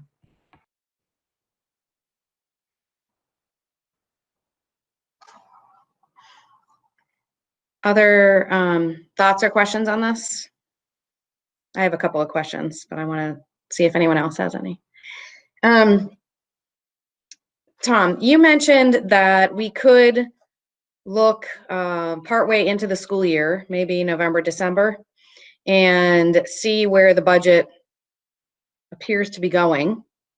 And then maybe consider hiring the math coach at that point, for example, or trying to lower the pay to play for winter and spring sports. How would we go about doing something like that if that was the board's will? Well, I think that, there's an understanding that every year, Rob's right. There are things that come up during the year where, you look at our ELC program, we're the Early Learning Center, where we get kids move in, we don't have a choice. We have to add a section. And so we do. There is certainly the opportunity, and this is, the irony of kind of this discussion, there may not be sports, in which case nobody's hitting that limit. There may not be school in session in the same way that ask would be necessary, and the coach looks very different online than it does. Purpose of this is working with the teachers together, professional development. If we're running, there are some schedules where professional development can't exist in the same way at all. So, we are operating in that kind of unknown, Deb, and that is the question that if we were, Liz does her budget updates. By December, we have a pretty good idea of where we're running in terms of, okay, we're going to be good. Like Rob says, we're anticipating $300,000, $400,000. At that point, I could communicate it to you. It doesn't have to be an allocation or anything else. I have hiring authority during the year. I could communicate to you that with the surplus that we're running right now, without filling this position, and with the way things are going, this would be a priority right now for us to put into the budget, and we won't be over the budget at the end of the year. So that's something that could happen in that way. Or we could, you could at any point, because it doesn't have to be a part of the budget, the Board of Ed could at any point call in a meeting and make a motion to lower or eliminate paid for play. It comes up in the budget because of the way it's reflected in the budget in terms of our income, but you could do that at any point. Thank you. Another question I had is, if we do make these cuts this evening, would there be specific plans put in place for the kids who are currently projected to be an ask next year? Yeah, Dan already has plans in place. I think we're I think we're at 4 or 5 kids. We look at support with their calendars, with what's happening, and we do have an alternative program that would be available. We have spots open at Reach if that were appropriate. It isn't necessary that it would be appropriate, but at this point, what we're talking about is we wouldn't really be recruiting kids for it for next year. I think it's, you know, a limited number, and individually we could talk about set time. I don't know, Gretchen, you worked with the Ask program at Hall and with the social workers there, so I'm sure there's a plan in place that would just mimic what we do with some other kids that aren't in the Ask program. Absolutely. There's a continuum of support services, and I think hand scheduling, choosing certain teachers, classes, schedules, there are lots of different ways that we can continue to support students that were currently involved.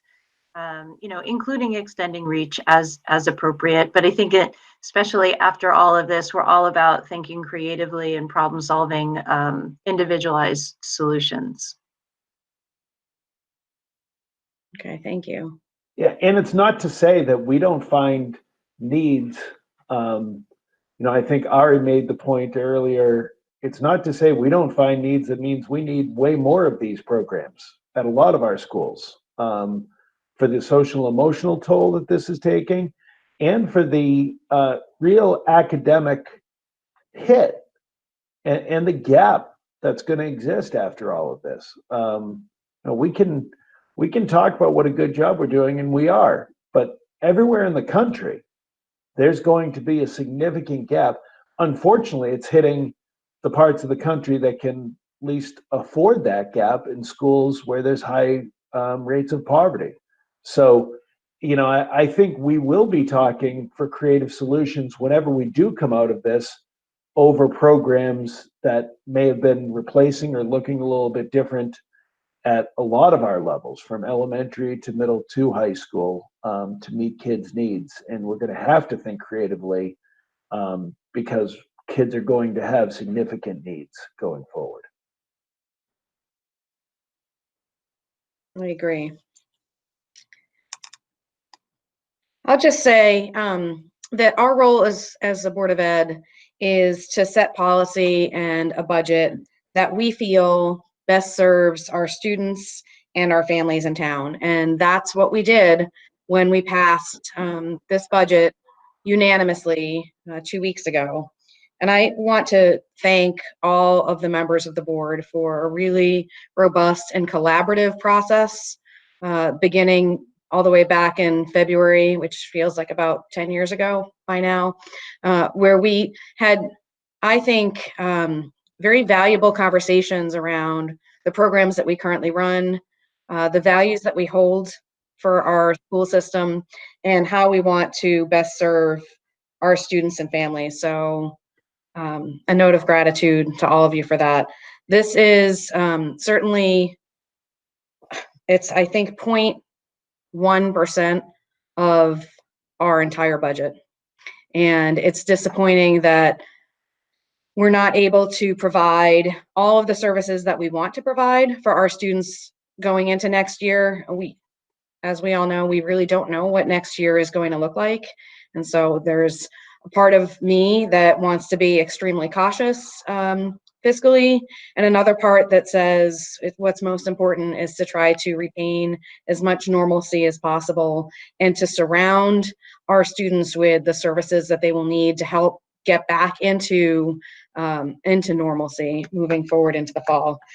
But at this point, it seems to me that our best option, and it's not a great option, but our best option is to move forward with the motion to eliminate these changes.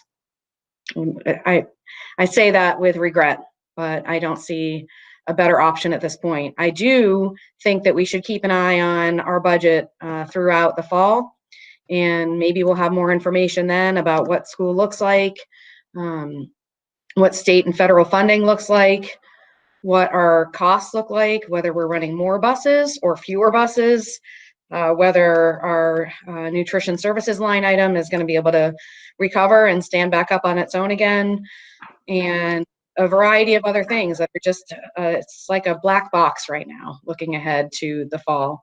So I think working together, we put together a budget that we all truly believed in, and I know that several of us, including myself, did speak with our town council colleagues, and I want to thank you guys for doing that and for advocating for what we all think is best for our students and families in town. Are there other comments or questions before we vote? If not, I'll try your minds. All those in favor of this motion, please signify by saying aye. Aye. Aye. Any opposed, say nay. Okay. Nay. So that's a 5-2, Tammy. No abstentions? All right, the motion passes. Thank you. Moving on to staff communications and reports, superintendent report. Thanks, and I will keep this brief so we can get to Paul's report. I mentioned a couple of these during the last discussion, but it's really good news. I don't want to, I worried about, I've been consumed with this kind of, what am I going to be able to do this summer for all the kids that we're providing meals for? And how can we do this? And I was trying to look at other sources. So the news that the USDA extending the waivers that we can provide grab and go through the summer is exceptional news. And I'm very thankful to the U.S. Department of Agriculture for doing this, because this is absolutely going to help kids. It does come with some extra costs, as I say. And because of that, it may not look the exact same as grab and go does now. We might have to limit the number of places that we're giving it out. It may not, and we'd go to the areas with the least usage now. We might limit those, and Rosina and I are in talks about that, about how best could we deliver that during the summer. I actually have a few pieces of good news tonight. The other piece is that we have a graduation plan. I want to thank Ann McKernan, Julio, Dan, Rosina, Paul, Andy. We've all been kind of working on this a lot, and there will be an announcement coming in the next couple days. There'll be both a video announcement coming out from our two principals, and they'll be sending out communications from their schools. I will tell you, keep June 24th and 25th free. We won't have graduation on the same day. We'll have graduation on successive days, one from each school.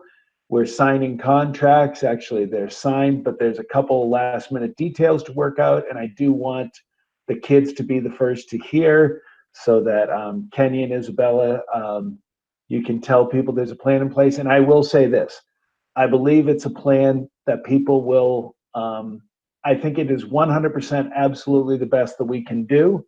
And I think there are things involved that will, that meet the responses of 1,200 people that responded, that we've gone through every one of them. And even some of those little comments, when we were talking today, you know, Dan, Julio, they'd point out, well, somebody said this, couldn't we do this? And there's a lot of pieces in this that I'm actually really excited about now. And I normally don't turn over any time, but Rosina's the person that really has a creative mind for this. And if you'd just jump in, Rosina, and tell people you're excited for it too, that it's not just me trying to sell something. Oh, 100%. I'm very excited. And it's true. We've looked at all of the individual comments, and we want it to be thoughtful, honorable for our students, and give them what they deserve. Yet we wanted to make sure that it was feasible and, most important, safe. So I think that the community would be happy, and I think most importantly, our seniors will be happy. And you know, we'll send out most of the information, almost all the details by the end of this week. We will hold back on some little tweaks and surprises that may happen that that will also be enjoyable for people. So I can tell you that is a major relief. So keep those days open.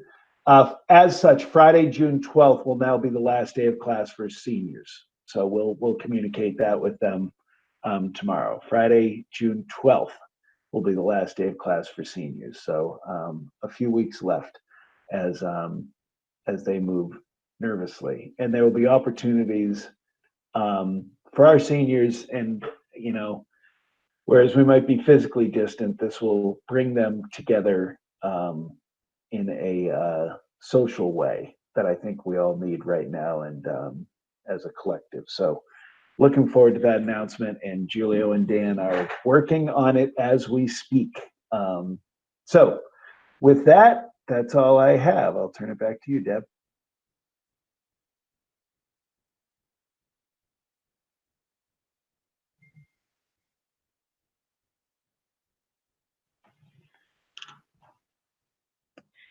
Okay, sorry about that. Thank you. Thank you for that. And I know we're all excited about getting that announcement later on this week.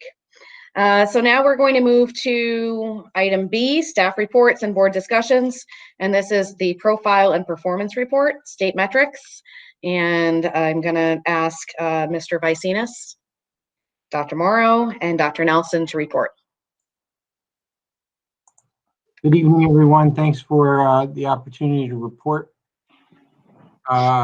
Kenya and Isabel, I promise I'll be done with this shortly before Friday, June 12th, so you'll be in good shape. Let me just get the screen shared. Hopefully you can all see the PowerPoint, yes? All right, if not, someone on mic can say no.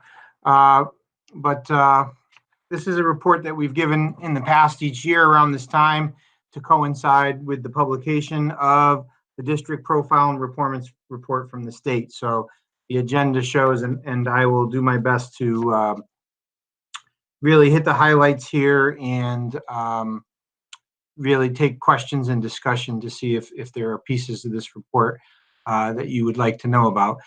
And up on the screen, in terms of the purpose, this is really the purpose of the district profile and performance report. It's a comprehensive report that is a metric for boards of ed and for the public in terms of the effectiveness and the vitality of school districts. However, in reality, the majority of the information that's in the report is brought out to you through separate board reports at various points in time throughout the year. But in terms of the end of the year, it is a good report, especially as you're looking at, all the accolades to Tom and the team, which really, I know, as he said, kind of extends right down to all the teachers in the schools about what's going on. So it's a great end of year report to kind of summarize where are we across any number of metrics for the school district that apply to the Board of Education goals and the district continuous improvement plan. So I'll do my best to summarize. As I said, the PPR itself, I hope there was a copy of that in your appendix. It is available on the State of Connecticut website. It's 8 pages long and it has 22 separate data tables. And I promise not to take you through all of those. Those data tables and those metrics really kind of fall in under these big categories. And I hope to really just highlight some big things. So I'll start with kind of students first, and just talk to you under students. You see the various things that are reported relative to students and educators.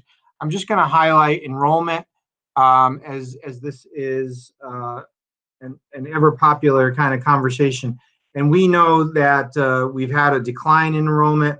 We have a 2.7% decrease in our overall population over the course of 5 years. What I'm highlighting here for the board is just some figures as to where we are. While we decrease in enrollment, we continue to increase in terms of our diversity. So one of the pieces that stands out, our Hispanic population is one of those populations that continues to grow for us. It's currently at 19.4%, or I should say as of 2018-19. That's a 3.6% increase over 5 years. And that's worth mentioning just in terms of its importance for us when we think about our work on cultural competence and ongoing Board of Education goals in that arena. The special education population has increased by about 2% during the same period of decline of our overall population. And that's very important in terms of the programming and different things that we put into place programmatically and in our budgets and resources as well to meet the needs of those students. And you've heard Tom say that on multiple occasions, that we become a destination district of sorts. In terms of educator data, I would point to the fact that we have a roughly 9% diversity in our education force. That's not a dramatic high number. However, I believe this is the first time we're above the state average on this metric.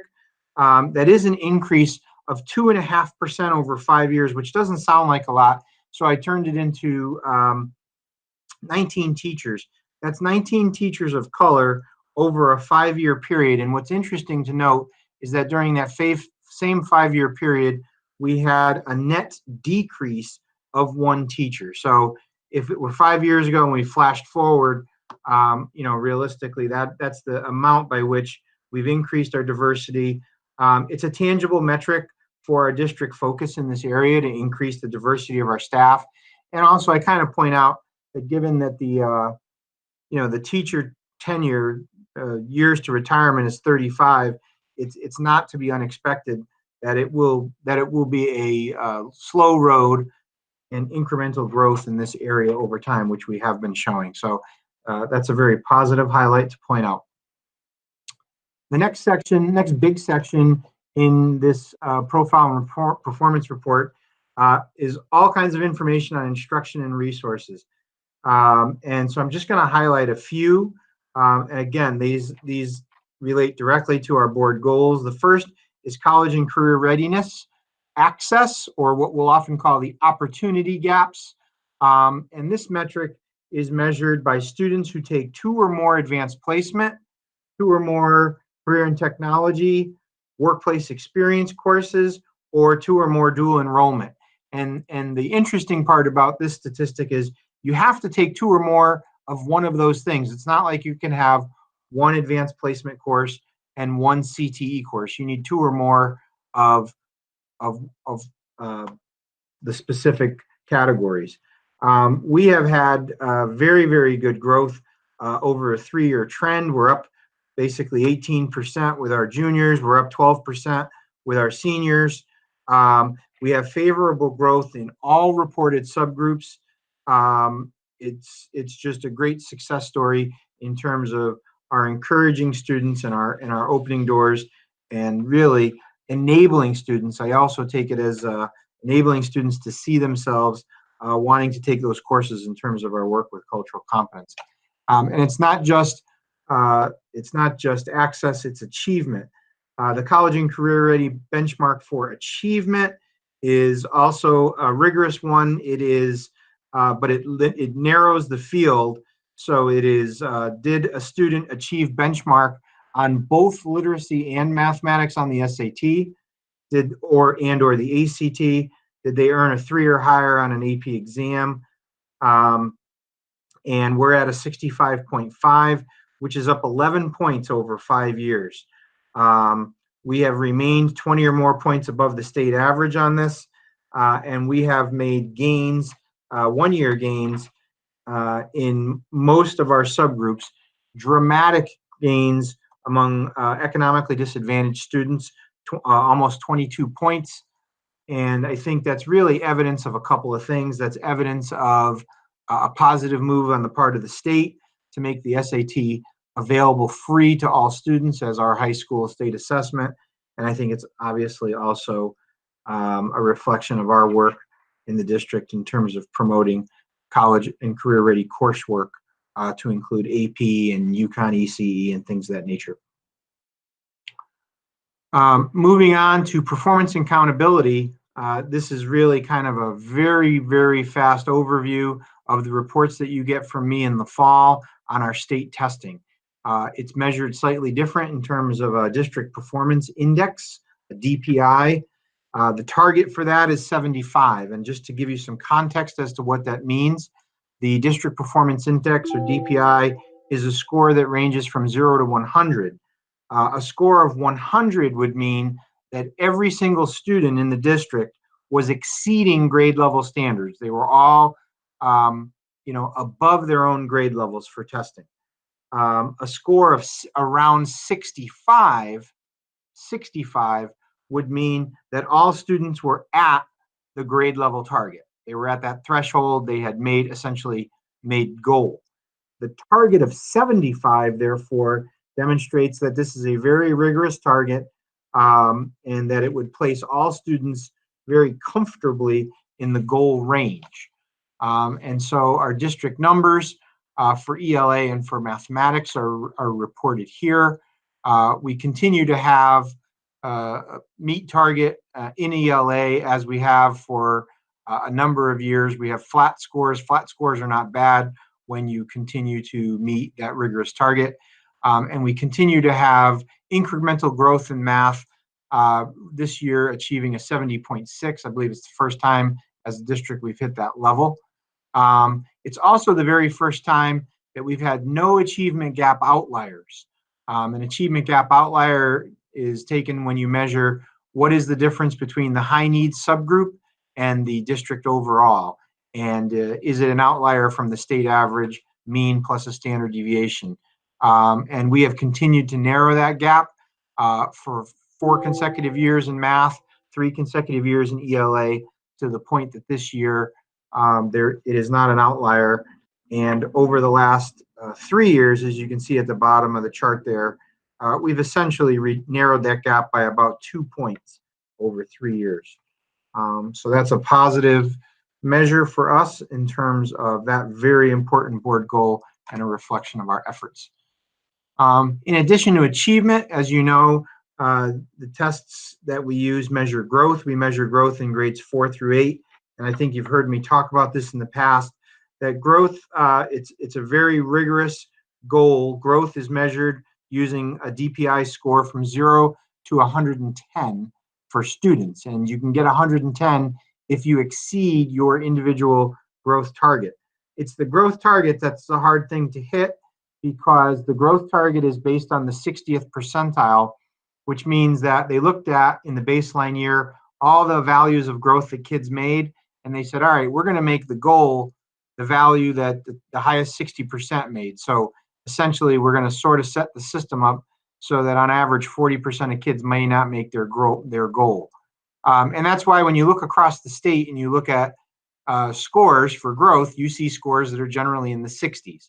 Our scores you see there are around 66, 67 points for ELA and math respectively. We have a 3-year trend where they've continued to go up, and we have had very strong growth with our high needs group. In fact, this year is a record year for our growth scores, highest ever in 3 out of the 4 categories. And the categories are ELA all students, math all students, and then ELA high needs group, math high needs group. Because growth is such an odd measure, the way that I like to show the comparison to the state is to say, all right, well, what percent of our, are we of the state? And so you can see there that we're roughly 110%, or we're 10% above state values on this. And that's been a consistent thing that's been increasing. In general, the state's pretty flat on growth, and we've had incremental improvements in this area. Moving on to graduation, I wanted to share the on track for graduation number with you. And the reason for this is because 2 years ago or 3 years ago, we saw a dip, and we saw a dip for 2 years in a row. We saw a dip in the 15-16 and the 16-17 years for on track for graduation. And what that means is it's 9th grade students who are passing, I believe it's at least have a passing grade in at least 4 out of 5 core academics courses. That happened to coincide with the time when we were changing our counseling program in response to that, to where we made 9th grade counselors, 2 9th grade counselors to help track their performance. And since making that change, we've reversed that dip. 94.4 kind of brings us back to where we were. We've had a pattern of 2-year increase on that. And I just kind of put it in there because I wanted to make sure if you had really been paying attention 2 years ago and you remember that we were down slightly, that we are in good shape now. And that's pretty much back on to our long-term average. Where this kind of rubber hits the road with this is the 4-year cohort graduation rate, which is the percentage of students who enter our high schools as freshmen and graduate 4 years later. Again, we see we're at a 93.2. It's been a pretty steady metric, or that's pretty steady relative to our previous 5-year average, which is a 93.5. We remain very stable. The reason for highlighting this one is because we're seeing a dip in our students with disabilities. They've had a dip in their 4-year cohort graduation rate. Now, their numbers are a lot more variable because the sample size is much smaller. So it really equates to 8 or 9 students. And that's where, when we go back and we look at a couple of competing factors, the increase in our students with disabilities and in terms of our overall population and the types of disabilities that students have. And we're seeing that increase in students that have more significant needs, students living with autism that may not necessarily graduate in a 4-year period, which is why the state has an alternative metric called the 6-year graduation cohort rate that's used specifically for students with disabilities. And I'm very pleased to report that we had a 5.1-year gain to a 95.6%. That's a record high for the district. So while we watch that, and I share that with you to be fully transparent, when we look at the whole picture, we think we're doing all right with that population. From graduation, college entrance rates are something that are also reported within the PPR. I'm sharing this one again because last year we had a 1-year dip, and this year that dip rebounded by about 4 points. So we had gone down by about 4 points for 1 year, which was very different from the trend we had seen. That seemed to be an anomaly. We're back up to where we have been, pretty stable across a 5-year average, with a slight incremental increase for this year. Overall, as you saw at the front end of the written report, summary of highlights, it's it was a very 2018-19, that data and those metrics was a very positive period for us. You can see the summary, but I'd really just like to open it up to your questions. And with your permission, I'm just going to stop presenting. Thank you. Who has questions for Paul? Amanda?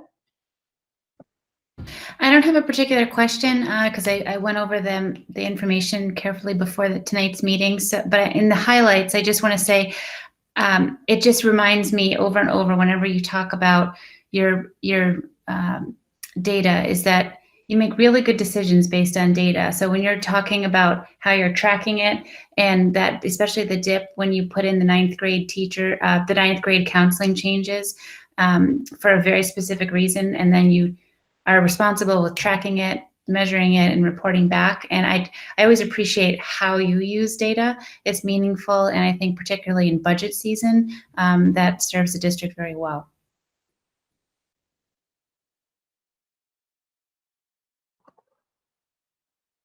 Thank you, Amanda.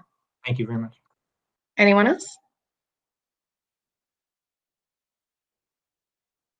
I think we tired everybody out, Paul. We normally pepper you with so many questions about this report. I'll take the win. I'll give it another few seconds. Okay. Well, thank you for this report. And we will move on ahead to routine matters and looking to the minutes from the May 5th regular Board of Education meeting. Can I have a motion to approve the minutes of the regular Board of Education meeting of May 5th? So moved. Ari Steinberg. Thank you, Ari. A second? Second. Thank you, Amanda. Are there any comments or questions about the minutes? I can just mention that Cammie and I took a look at them before we sent it over for efficiency, and the only thing that was added was a content change, which is reflected in what you received. We just added in the conversation about how we talked about the elementary issues regarding online learning, and just that we had discussed them at great length, and so that's the only piece that was added to the minutes, but it is reflected in what we received in our board materials. Thank you. And I just have a question. Will we receive the minutes for the May 12th meeting in our next packet to approve those? This was the meeting where we went into executive session right away and came back out. Yep, those will be included. So those will be in our June 2nd packet. Yep. Okay, great. All right, any other questions about the minutes or comments? If not, I'll try your minds. All those in favor of approval of the minutes, please signify by saying aye. Aye. Aye. Aye. Opposed, say nay. Abstentions? Motion passes. Thank you. Moving on to information and reports. Item A, board members, communications and reports. Reports from other boards and organizations. Does anyone have any reports from other boards and organizations? I do, from the bridge, if that's all right. Go for it. Okay, thank you. I know it's late, everyone, but I just want to, this is important because there's good news in here. There's also important updates on what's going on for kids who are high need in one-on-one situations. So I just want to probably take me 2 minutes to highlight a few things. In youth and family services, the school-based counseling, the Bridge conducted over 150 sessions with over 30 clients recently, and they're still participating in the clinical meetings that support children in the district who need extra support, and individual check-ins are being done.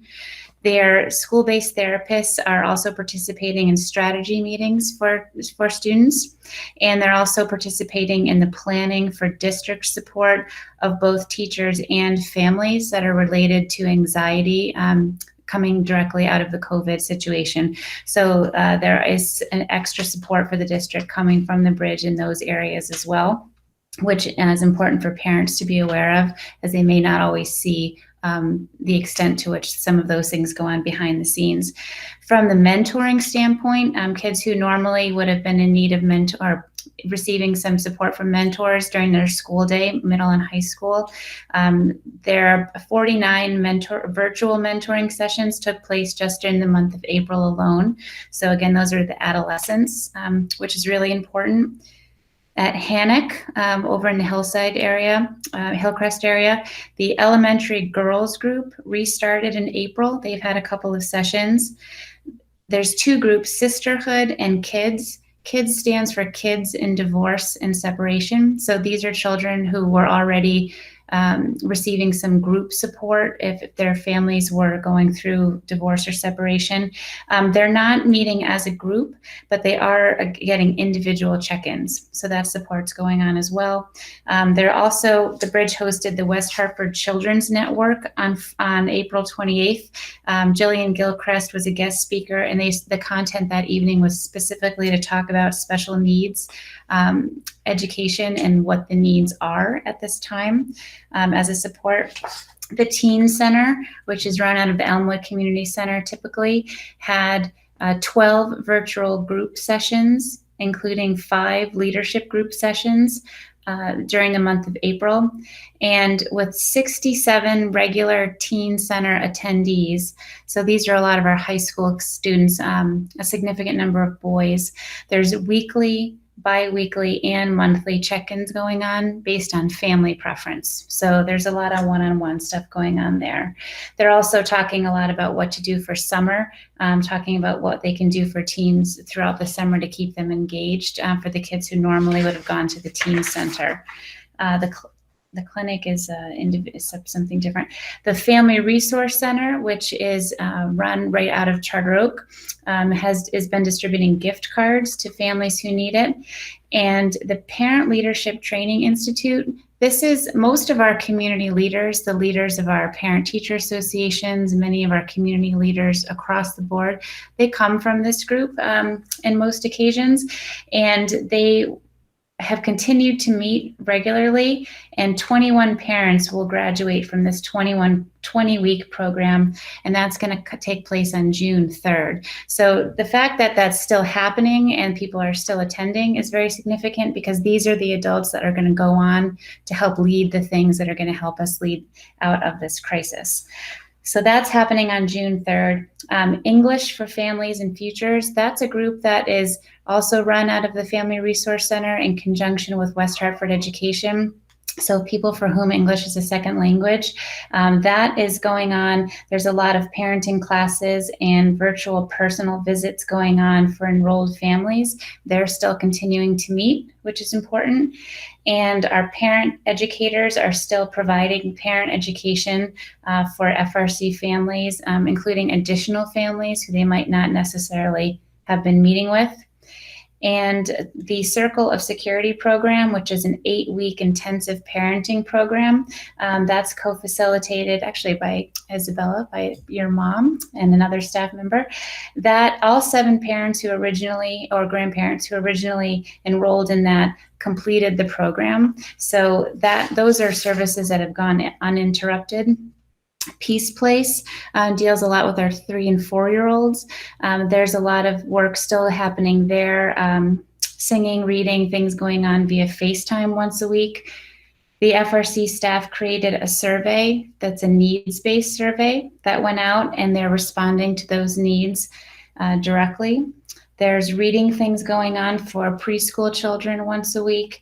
And we also have the early learning play groups, which typically happen in person, are still going on. The last one they had on May 7th had over 19 families participating. So for our little ones, there's still a great deal going on for them through the FRC. Last thing is that the FRC director is the co-chair of the West Hartford School Readiness Council. They're offering webinars. One has happened already. The next one is happening May 21st, and it's called How to Create Stability for Children in Uncertain Times. And then the last one will be on May 28th, and it's entitled How the Stress of This Pandemic May Be Impacting Your Child's Brain and Behavior. So a lot of good things happening there. But one thing for us to know is just that the engagement continues, and many of it is one-on-one. That's all. Thank you.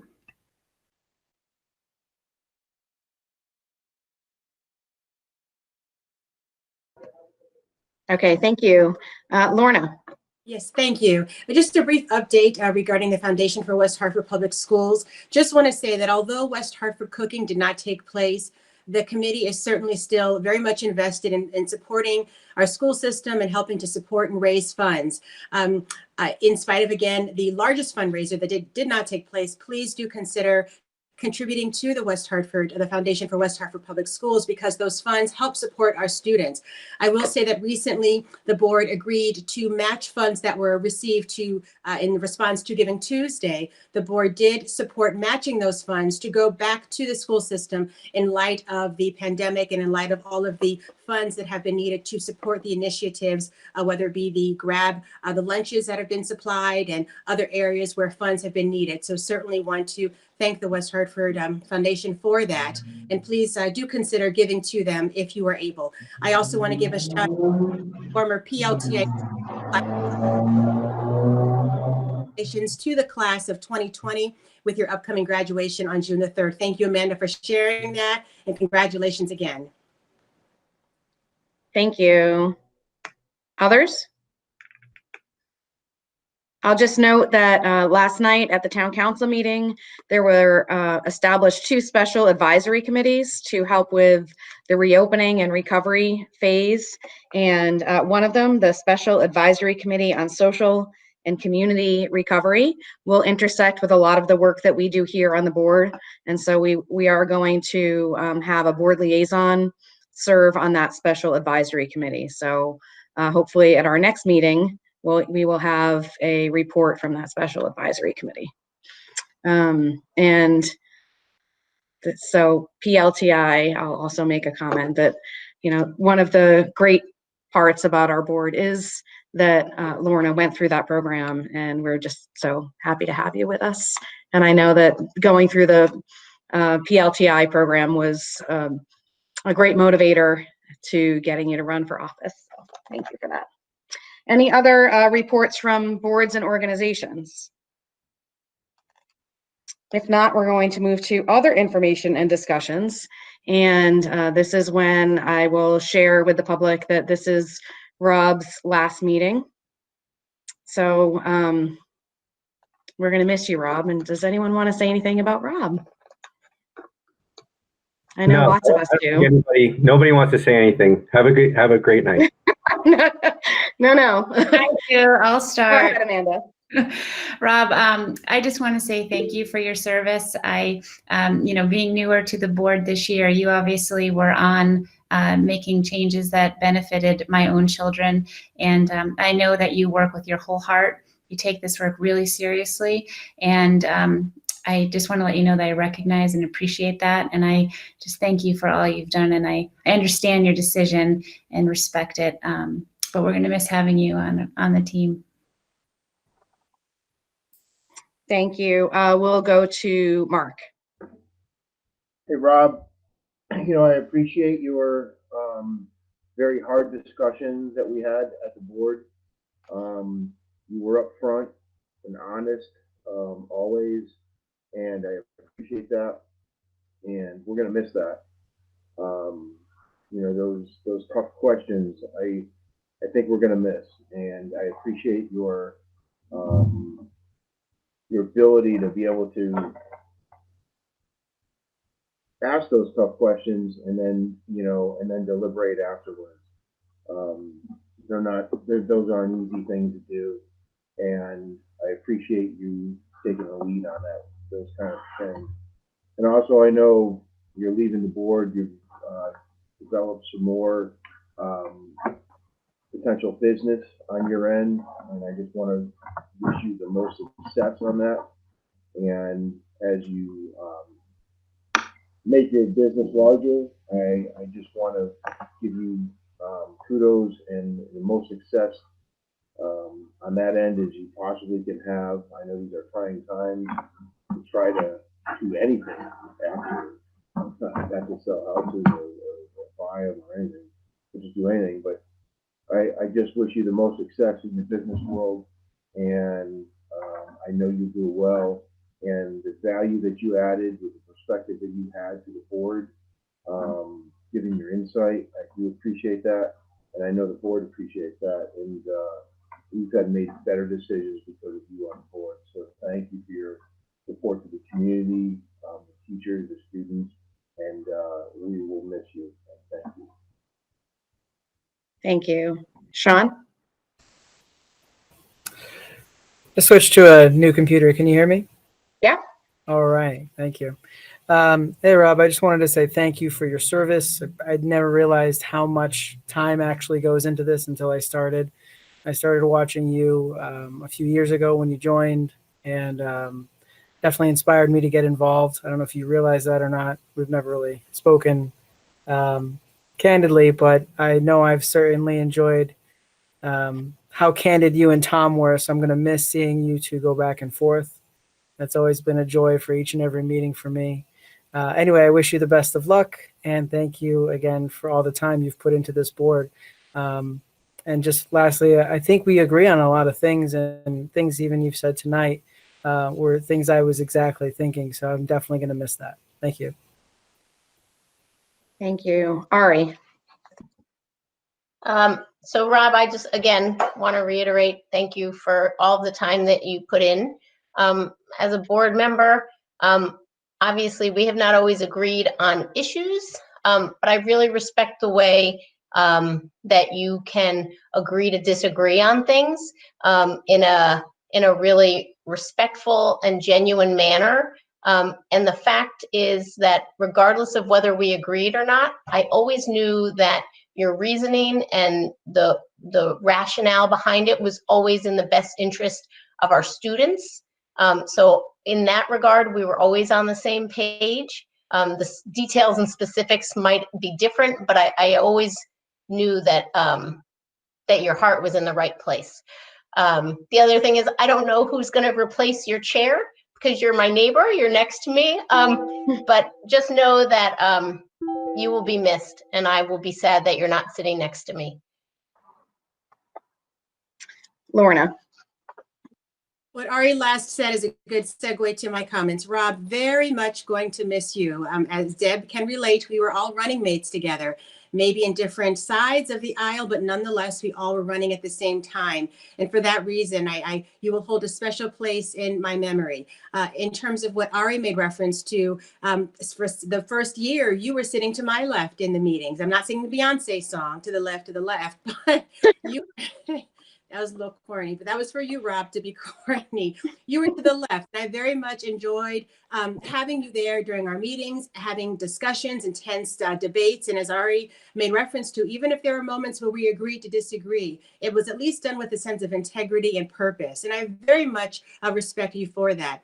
I'm going to miss marching with you in the parades and being silly in that regard, but respect whatever choices you are making, prioritizing those choices. And please know that I don't like to say goodbye, just going to say see you later. But the time certainly has been well spent and you will be missed.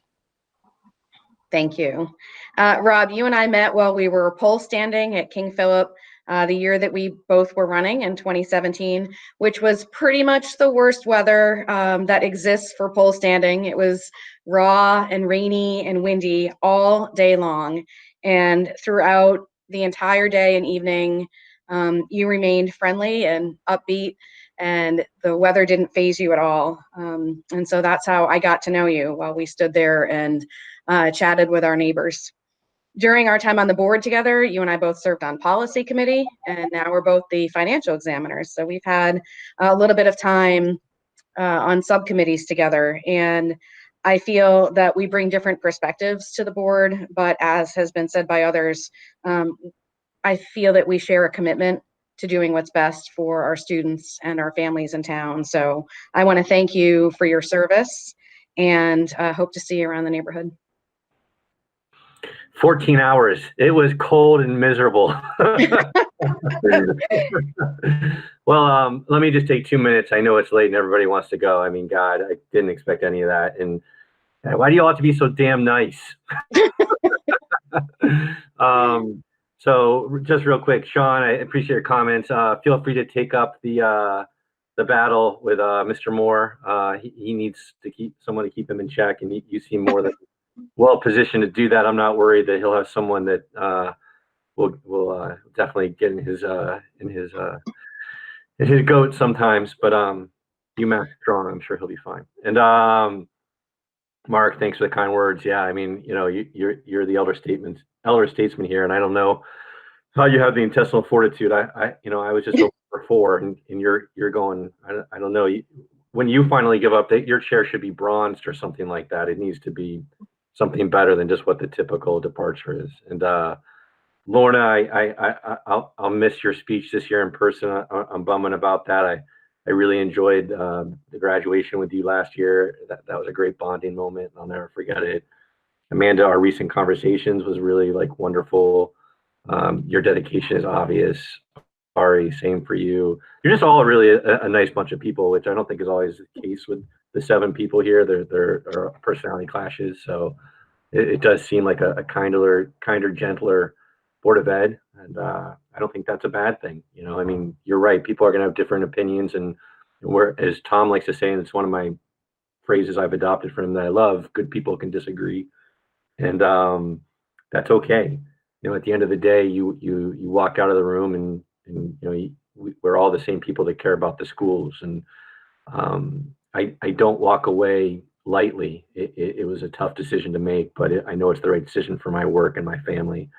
And it's been a good run, and I feel good with the way I'm leaving the budget with you guys. And God bless you next year.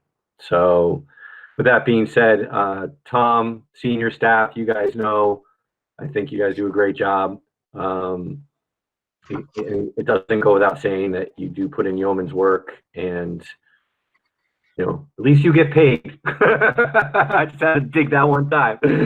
All of us work our butts off, but you guys really, really put the time in all honesty, and it's worth every penny of what you guys get. And like one of us said earlier tonight, I forget who said it, I apologize, but it might have been Sean. There's so much stuff that goes on that the town doesn't see off camera, in subcommittee meetings or just general stuff, all the emails from the community, positive and negative, and we know that a lot of it's negative because how many people really say, hey, good job? It's the people that are annoyed about different things.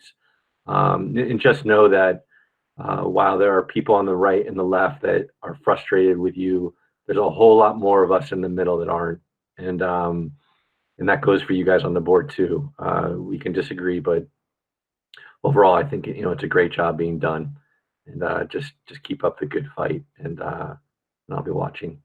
So thank you for the time and the opportunity for the community to let me serve. And it's been a wild ride, and I appreciate it. And I am looking forward to stepping away. But thanks again for the opportunity.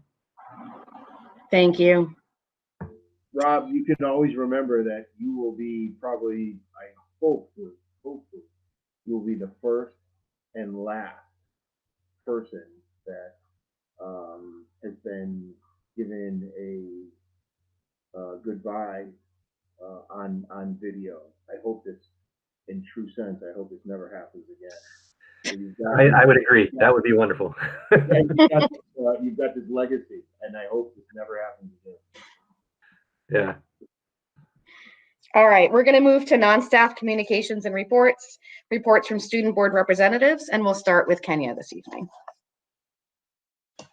Good evening. First, I just wanted to thank the administration and the team who has been working for the senior planning of graduation. We appreciate your thoughtfulness in trying to make it as special as possible for us. Students are in the midst of taking their AP exams this week, last week, and this week. They've been going well for the most part. If any student has had trouble with submitting or not being able to take the exam for something going on at home, the College Board has makeup times, and you can just email them if they have a problem. So they've been very supportive with that. I wanted to congratulate 5 of our students, Natalie, Mia, Andrew, Ethan, and Marlena, who placed at the Connecticut History Day competition, many of whom will be moving on to the national competition.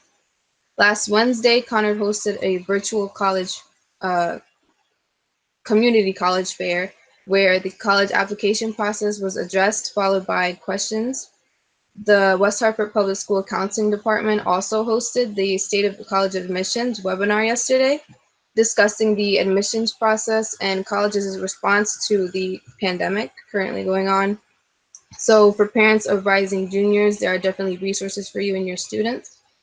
Lastly, on our social media pages is a calendar made by the Heron Project as a reminder that May is Mental Health Awareness Month. It has self-care activities for each day that one can do, which is important, especially in a time like this where we have no other choice but to focus on ourselves.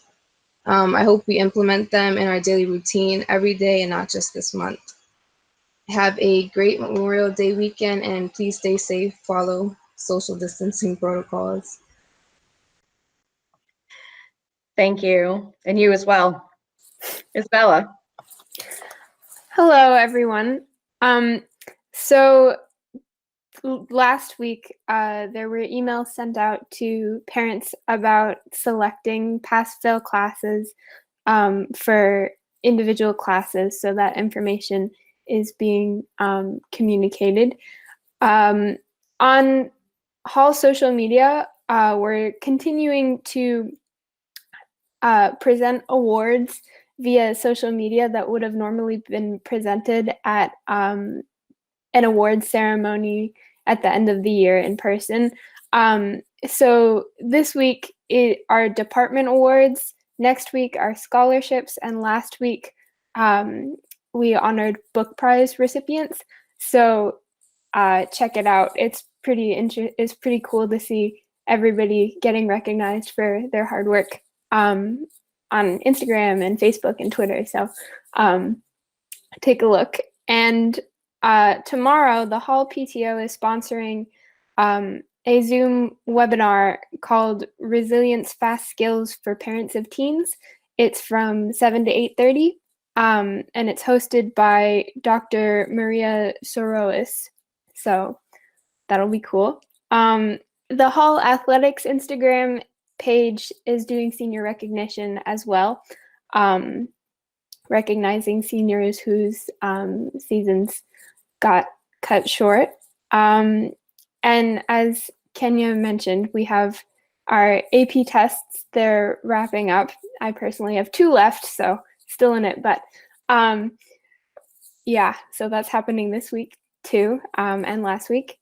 And the Hall and Conard choirs collaborated to create a cross-district virtual choir video, and so that is in the works. It's being edited by both spectacular choral directors at the high schools, and so that should be that it'll be pretty cool to see that.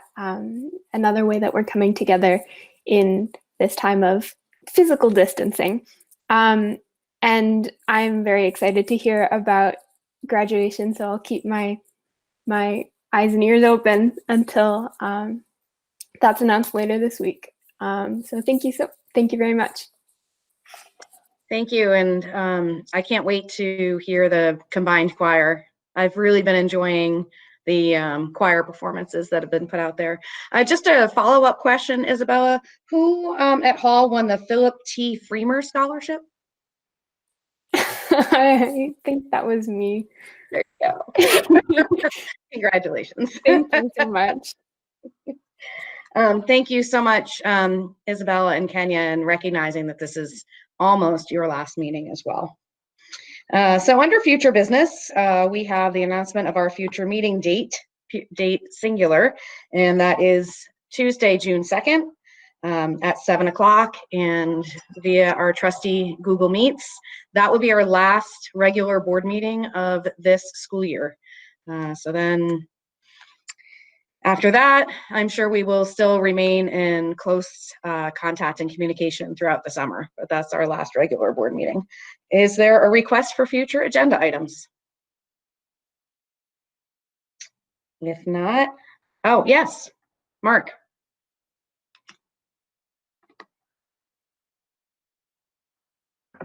So, typically the board obviously takes the summer off, and I don't know if it makes sense, given the times, that maybe we schedule a meeting. I don't know if we need to, and Tom could probably enlighten us, but I don't know if there's a need for us to convene during the summer, given the times that were presented. So I just present that and open it for discussion. Yeah, I actually, if I could respond first, I think that that's probably going to be necessary. The first meeting is typically, this is what happened the first day of school. And I think we're going to have to have a meeting that this is what's going to happen on the first day of school. I'm not sure what that timeline will be.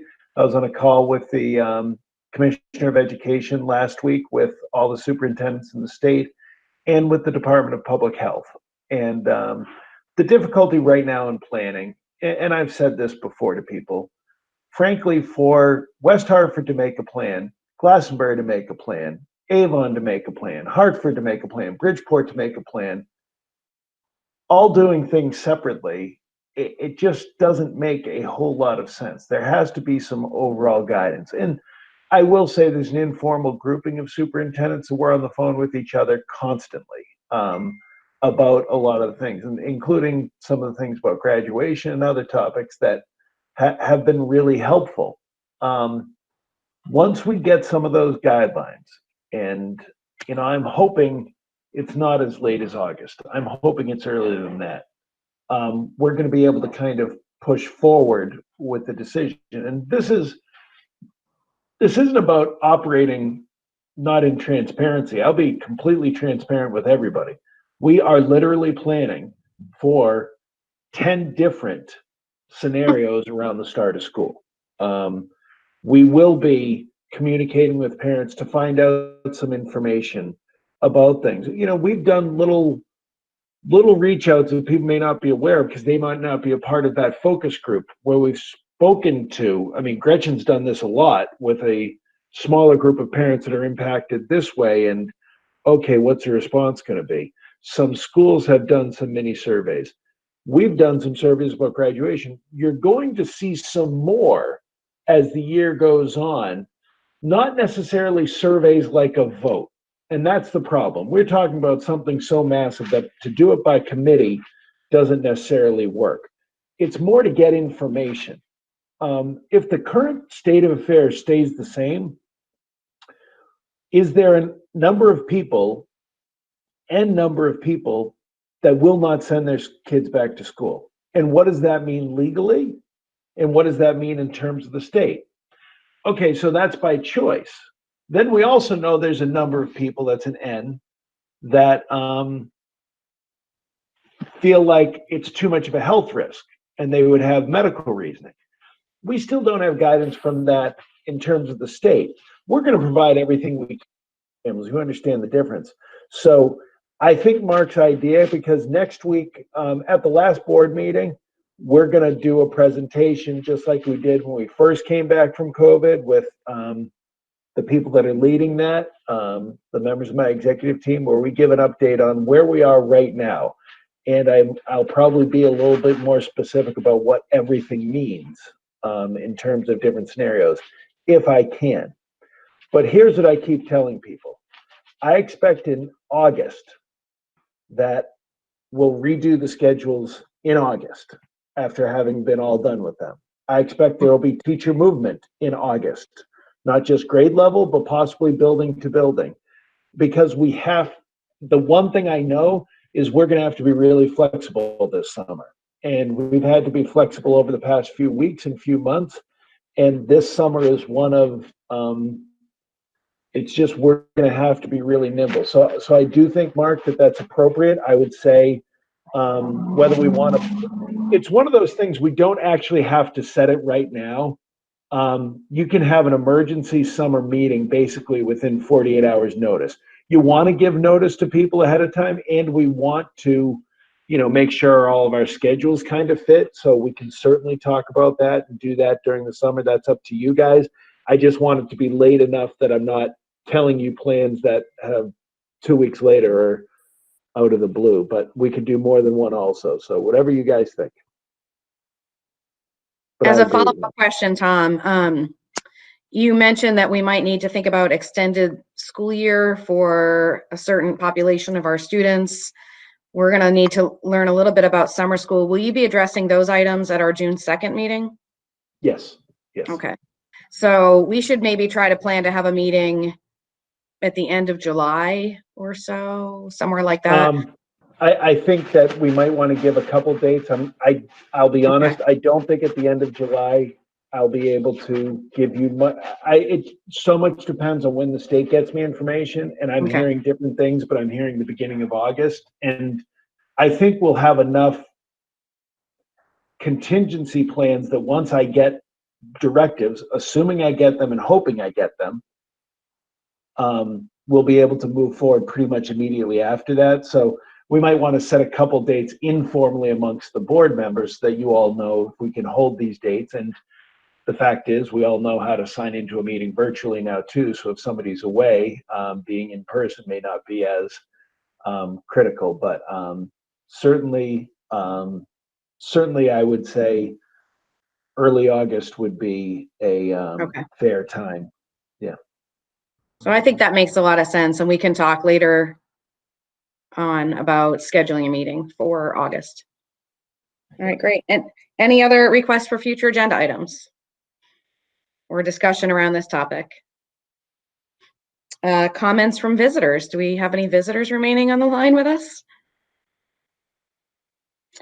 We do not have an executive session, and so we can move to item 12. Is there a motion to adjourn? So moved. Thank you, Mark. A second? I'll second it. Rob, seconded. Thank you. Without any discussion, meeting is adjourned at 9:50. Thank you, everyone. Thanks for hanging in there with us. Thank you. Good night.